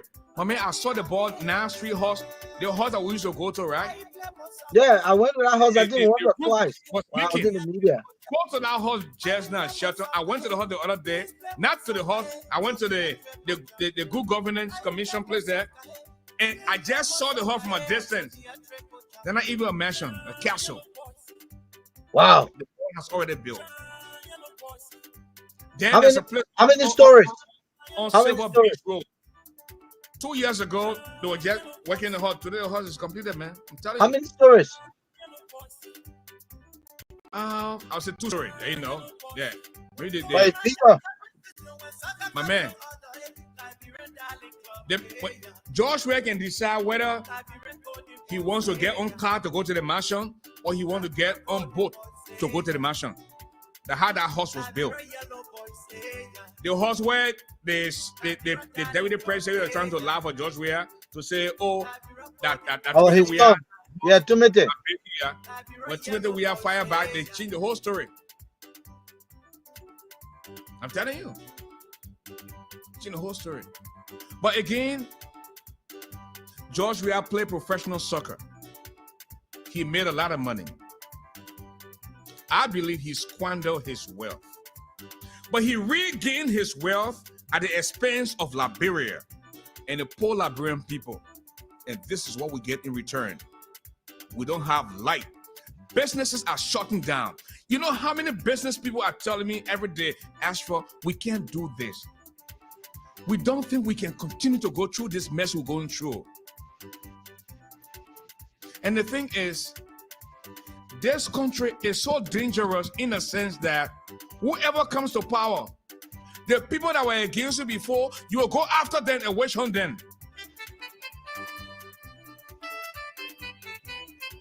That's how the country looking at you. So if you're doing well, doing the any administration or the chartered administration, by the time power changes, you go back to square one.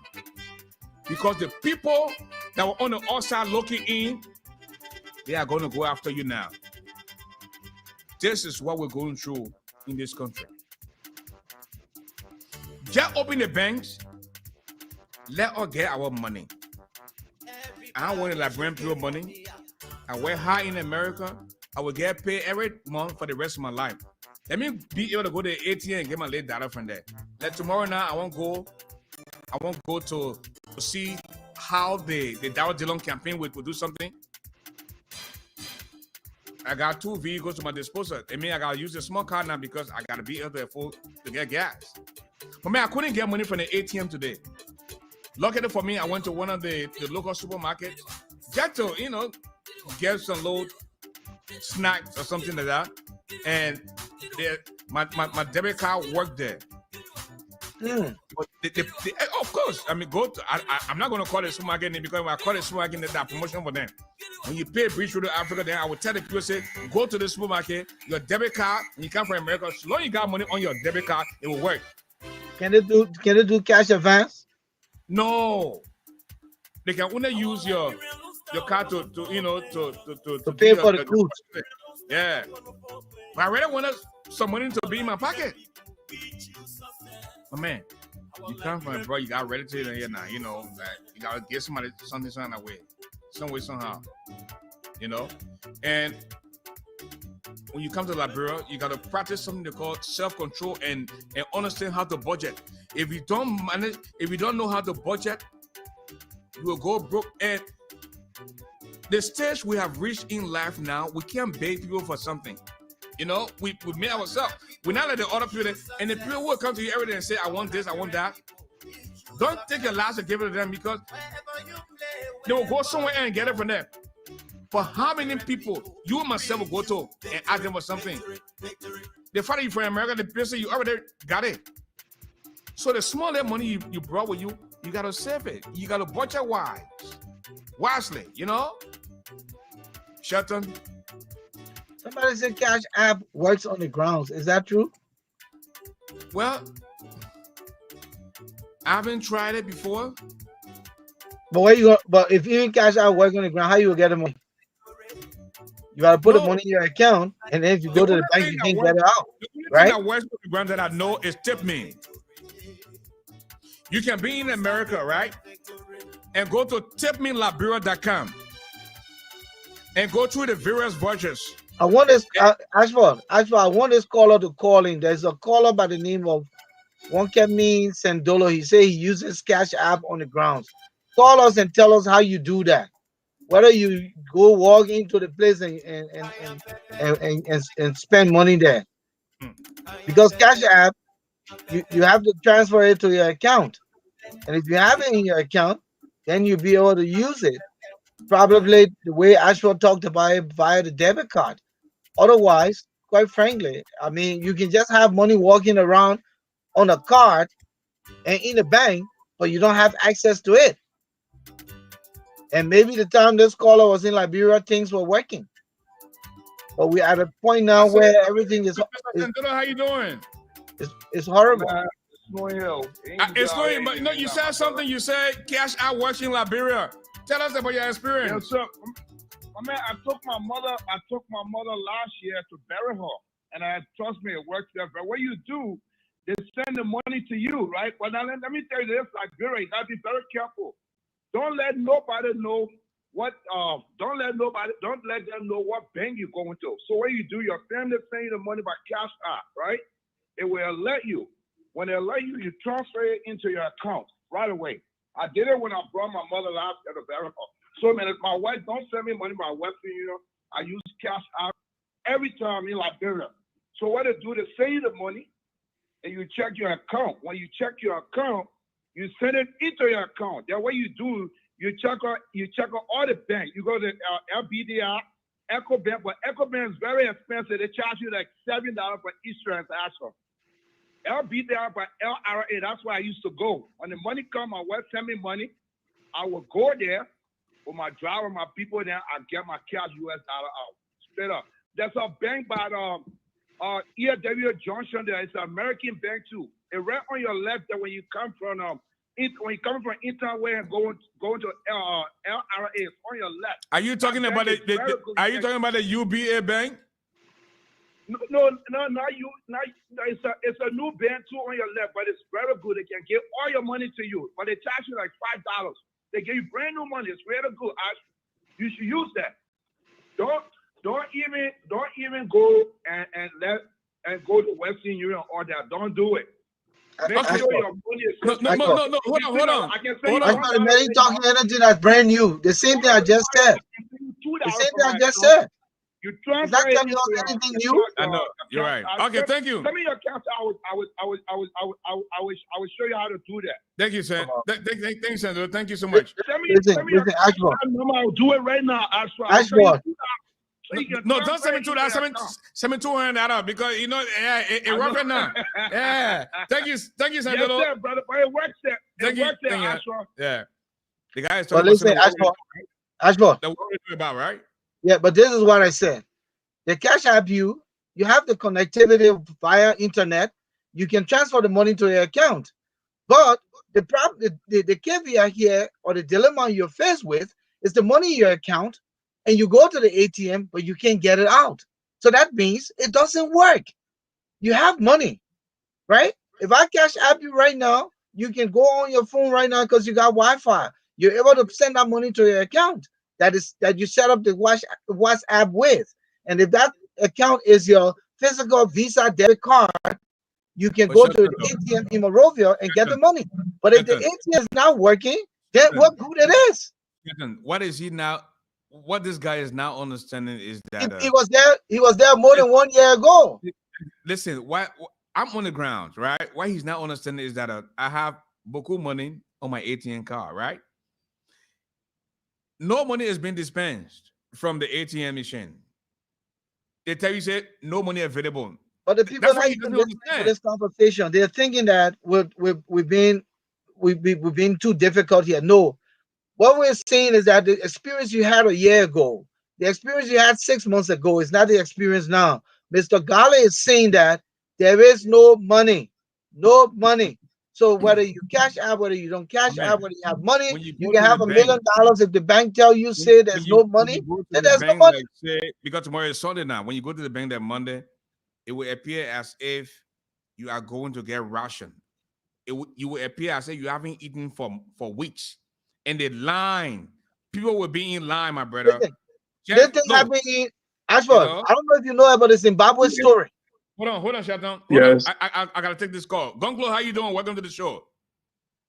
Hey, how you doing? Also, I'm watching you. I'm actually enjoying you, man. And I see Volcano Channel in the studio there with you. And I remember you guys are bringing back your old competition or commentary. I love that. Thank you. But I think what you're saying, we are actually in a very embarrassing situation in Liberia. I have money like $1 even in my account. I have my bank card, everything in Liberia. To take it out is difficult. It's difficult. The amount you want to take out, your family can take that out. They will tell you, we can only give you this amount. No. And it's not only because of the election. The situation in Liberia, each day that passes, it gets worse. That's the irony about it. It doesn't improve. So we are like on a slope or slope. We just going down. Maybe sooner or later we'll land ourselves in Atlantic Ocean.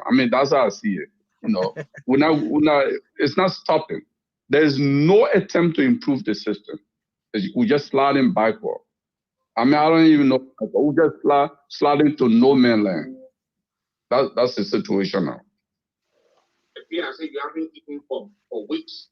And the line, people will be in line, my brother. Hello? Are you still there? Yeah. Yeah. Yeah, I'm there. Okay. So thanks for calling. And tomorrow, the CPP, they support DeLong, and he closes out his campaign tomorrow in a huge rally. And there are several CPB candidates in other parts of the country. It's not stopping. And what are your predictions? There's no attempting. No, I mean, DeLong is going to win the election. I'm not only DeLong is going to win the election. The only caution I have for President Weah and his CDC gains is never to attempt to rig this election. People need to understand the psychology of the Liberian nation after the Civil War. There was not much rehabilitation done in our country. You've seen what's happening in the street of Monrovia. You can be walking there, broad daylight, and somebody jack your bag or your money and your phone. I mean, with people saying nobody is going to come to your aid. So that country is violent prone. If you try to cheat in this election, I can say the Georgia presidency is over. I can say that for free. If he attempts to cheat, his presidency is over. You can be walking there, broad daylight, and somebody jack your bag. But how, lawyer receiver? Actually, there's somebody talking in the background, though. Your phone. Be over. I mean, with people saying nobody is going to come to your aid. So that country is violent prone because you might want to please. I've cut my monitor off. Okay. The issue is the masses are getting conscious. See what is happening in this election. It has never happened before. It has been business people giving money to contestants, to politicians. In this election, it is ordinary Liberians that are giving money, $5, $10. That's what they're doing in the villages. I am telling you, we are experiencing similar thing even in Neighbor, even though not on a larger scale as it is in Monrovia, because Monrovia is a macrocosm of Liberia consciousness. So the level of consciousness in Liberia because of exposure is quite different from what you find in other counties. But this is beginning to change. Where people are putting their money, if you cheat them, you're going to see yourself out. And you'll not imagine how the people power will rise up and demand their vote to be counted. I mean, it's just the truth. It's a warning to George Weah. It is a warning to the ruling establishment. They should tell the Elections Commission not to tamper with the vote. Let me ask you and this. Let me ask you this. So what you just said is surprising, right? Now, a lot of people don't know. They say, oh, we saw ASHFORD with the Thomas Fowler campaign, and he's supporting Thomas Fowler, and he doesn't. You know, one of the things I saw, Thomas Fowler campaign with Thomas Fowler and Sir Joseph, they are going there and telling the people, oh, we'll pay your school fee for the whole year. Just buy your copybook and your uniform. Okay, we'll fix the handphone, we'll do this. On the other hand, with DeLong and Edith, the people, the voters themselves are looking for money and giving it to them and say, listen, we are raising money to give it to you because we really want change. What is wrong with this picture, Mr. Gong? Tell us, what is going on? What does that say to you? I think it's a good thing. It's a good thing. It shows that Liberians are getting mature. They are getting mature. Yes, we are getting there. And the thing about it, and I said this to people, we need to understand that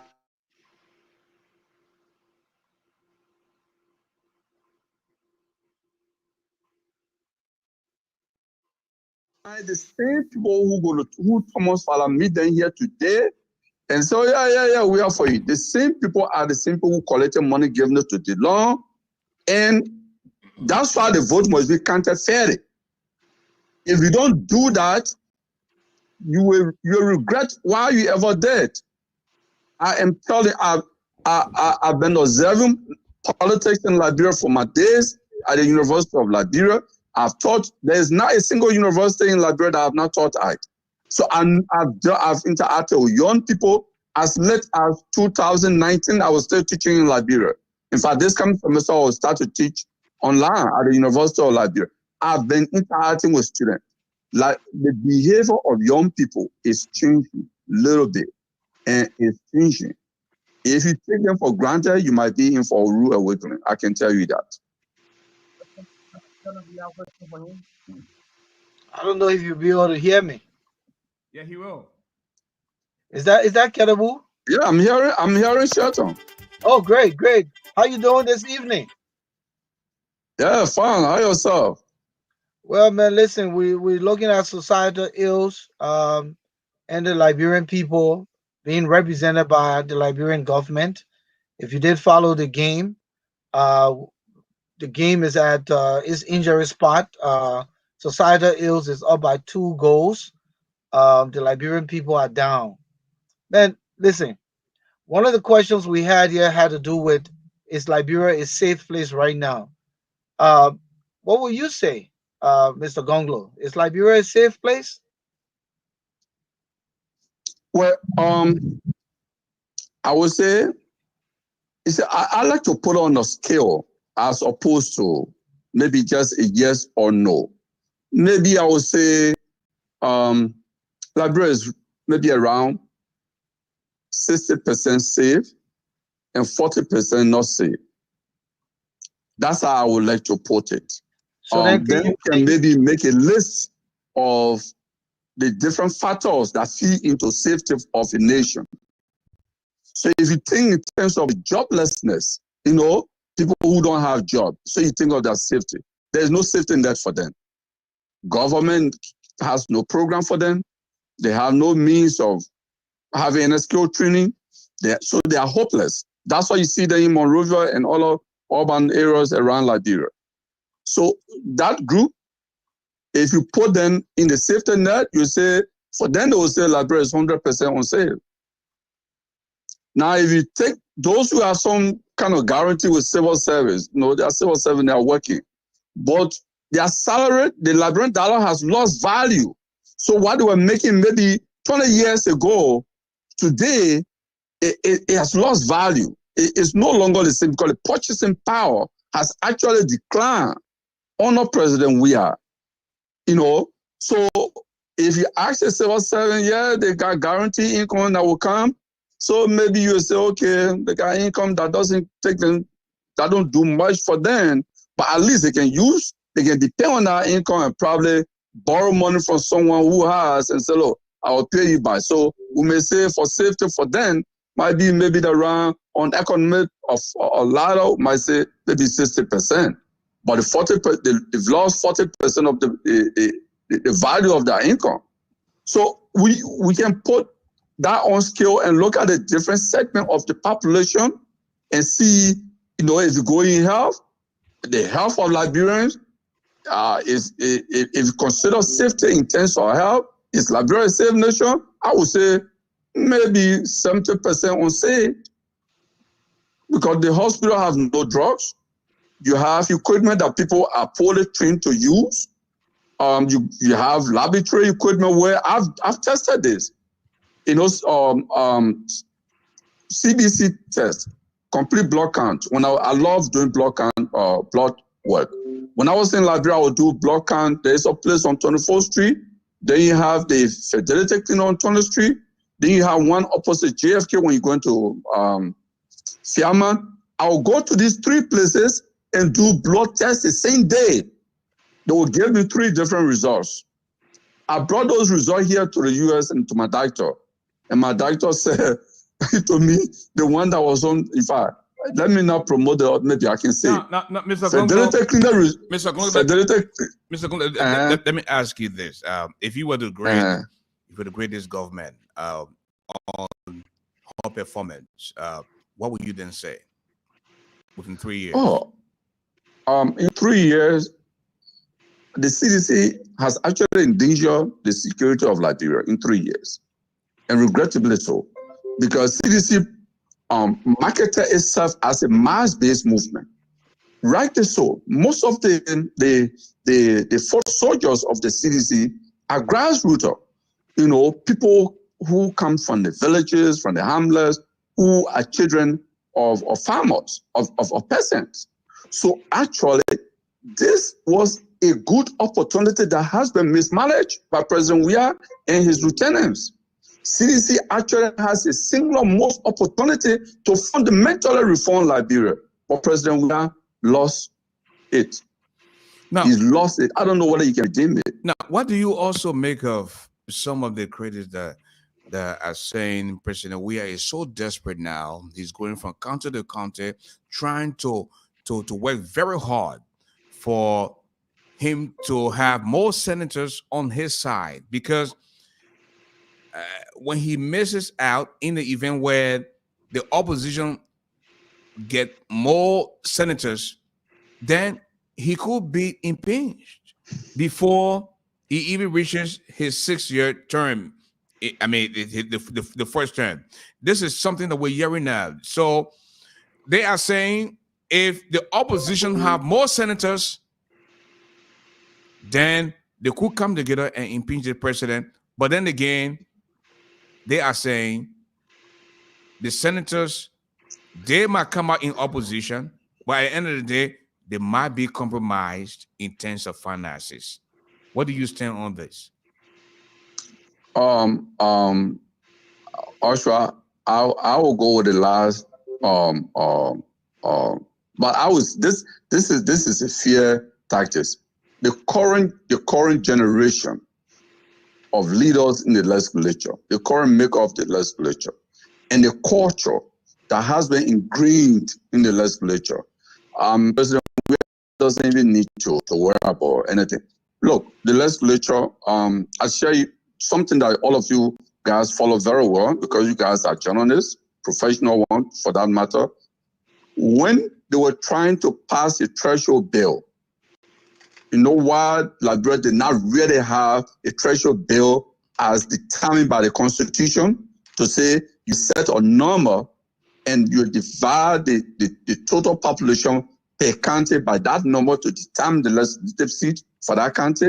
The reason they didn't do that was the counties in the southeast, the smaller counties, Bombing, Broke, Ren, with the other side, and John, they said they're not going to be reduced to a single constituency. They held the legislature to that. The southeast is George Weah. There is no county in the southeast that is going to abandon George Weah. So he already has, that's why, 10 senators right there. If you take Grand Gide, River G, Maryland, Sino, Grand Cru, 2 senators times 5, that's 10 senators right there. Okay? Then, of course, the money game. I don't see the character as yet in the Liberian Senate, So you may have maybe around 9 or 8 who might stand up and say, we're not taking money, we're going to go with this. There's, of course, the question of the judiciary too is there. So if I'm President Weah, if I'm CDC, I'm not worried about that. It's a wishful thinking. It's not going to happen to President Weah. But what is going to happen is, once he has no idea on what is happening in the Liberian economy, he has no understanding of how to stabilize the rapid declining value of the Liberian dollar, and he has no idea on how to create jobs to kind of stop the rising unemployment rate, the rising insecurity, the declining standard of education. Once he has no idea on those issues, he can go and campaign whatsoever. The voters are going to vote against it anyway. They're going to vote against it because these are the motivating factor. If you don't address it, these are bread and butter issue. If President Weah does not address it, he's going to be a one-term president, and he could earn his turn peacefully. But if he tries to cheat, it's in the air. I can say that for free. Thank you. Thank you for being a part of the show tonight, Mr. Gunglo. Thank you so much. I appreciate that, Osha, for this opportunity. My man. Okay, we want to go back in studio. Shutton, we came for 1 hour. We've been 3 hours now. I have to go to bed, my brother. But man, listen. Look, let me tell you something. The Liberian people topic is never a small topic. When you come to talk Liberian matter, you better come full, alert, with stamina, endurance, sound mind, to talk about Liberia because it takes only one little thing to take you all the way to the end of the world. But again, listen, societal ills won the game, uh, and Liberian people can make a change. Uh, Again, President Ellen Johnson, former President Ellen Johnson, certainly said it through the votes, even though she contributed to the uh, situation Liberians are faced with today. But they have the power in their hands, and they can do themselves justice. So Ashford, I thought it was a great game. Mysterious death did his thing tonight, 2 goals, and Liberia lost the game. But it was a good game, and I thought we dissected a lot of these issues, um, both on both sides of the the teams. We looked at societal ills and the Liberian side with all of the different ministries, the strength, covering some of the weaknesses and so forth. But again, listen, man, I tell you, again, I will remind you to be safe. I will pray for you. And honestly, everything we're doing here is just to enlighten our people, enlighten ourselves. Uh, no one should begin to ask somebody, some writer wrote to ask me, "Are you going to Liberia?" What is that question about? What is that question about? I go to Liberia every year, sometimes 2 times a year. I don't get involved with nobody. I don't get involved in anything. What we're talking about here is just the issues. And if the opposition doesn't see it that way, rather the government doesn't see it that way, then I don't know what else to say. You know, we're not yelling and cursing and insulting anyone. We're just talking about what the facts are, and also what the hearsays are. And sometimes, again, my utmost, saying in the Liberian parlance is that where there's smoke, there's always fire. Okay, shut up. And so, Ashford, take care of My yourself. I hope the banks will avail some money to you in the man, coming days. listen. One of the ways that we can do things is to go through TipMe. TIPME, TipMe. TipMe, I think it's one of the easiest ways to do so, because if somebody sent money to you through TipMe, which is 100% Liberian owned business. I don't know about other people, but TipMe is 100% owned by Liberians. You in the States, go to tipmeliberia.com, and if you are coming from your phone, in the upper left-hand corner, you click on the 3 bars, and at the very bottom, you see the blue shaded box there that say Top Up Center. You click on that box, and you see the various coupons, and you can also just go to all products. So you want to send $1,000, $500, you can do that. Just put in your information. It's like you going to shopping at one of the major entities in America. You add to cart, and the next thing you know, but the person you're sending the money to in Liberia will have to download the application, the TipMe application in Liberia. Simple as that. You will have money. But then with the TipMe, you go straight to TipMe, you can get your money. The offices are located on 20th Street in Cinca. If you're coming from JFK, the office is on the left-hand side. If you are coming in from town, the offices are located on the right-hand side. TipMe Liberia. TipMe is the way to go. So if I were to send money to you, if I'm in America, I would send it through TipMe. It's easy as ABC. So I will not get a complaint that the system is down. TipMe even works after you have it downloaded on your phone. No more the bank closed, no more Sunday. You have access to money. You can use TipMe to go do your grocery shopping and all that good stuff. But good night, Shatan. We'll talk tomorrow. Now listen, We'll do another show tomorrow night. We'll do a show until the election. So just know that we'll sacrifice for Liberian people. Listen, man. Go back and read some of the comments. The Christian guy called Victor Logan. He being an idiot, talking about he got my name on the list. What list? Leave that man, my man. My man, good night. We'll talk tomorrow, brother. Victor Logan, you got my name on the list. I got my single barrel. Thank you. Thank you, man. All right.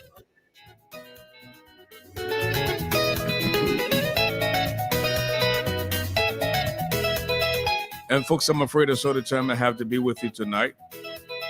God willing, we'll be back tomorrow night. Listen, tomorrow I'm going to visit the Darius Dillon campaign. And just the other day, I was at the T5 campaign. Darius Dillon closes out tomorrow. And let us go to see what he has in store in terms of bringing change to Liberia and the Liberian people. So we'll be visiting the campaign tomorrow. I didn't come to Liberia and make friends though. Let me tell you that now. I'm not friends with Thomas Fala or Sir Joseph. I'm also not friends with Darius Dillon, but I am friends with Liberia. And I will tell you what the Liberian people think. Some of you people that are still in doubt about me being in Liberia or being tampered with, judgment. At the end of the day, you will be in line to tell me sorry, to beg me. Let me tell you now. Before we leave tonight, as always, please allow me to borrow the wordings of the wise man. Tough times don't last, tough people do. The heart of a man is just never known until he rises, because there's no second chance to make that first impression. Don't see okra and swallow bone, because you can't hide your nakedness from bathing bucket. When God bless you, don't see that medicine.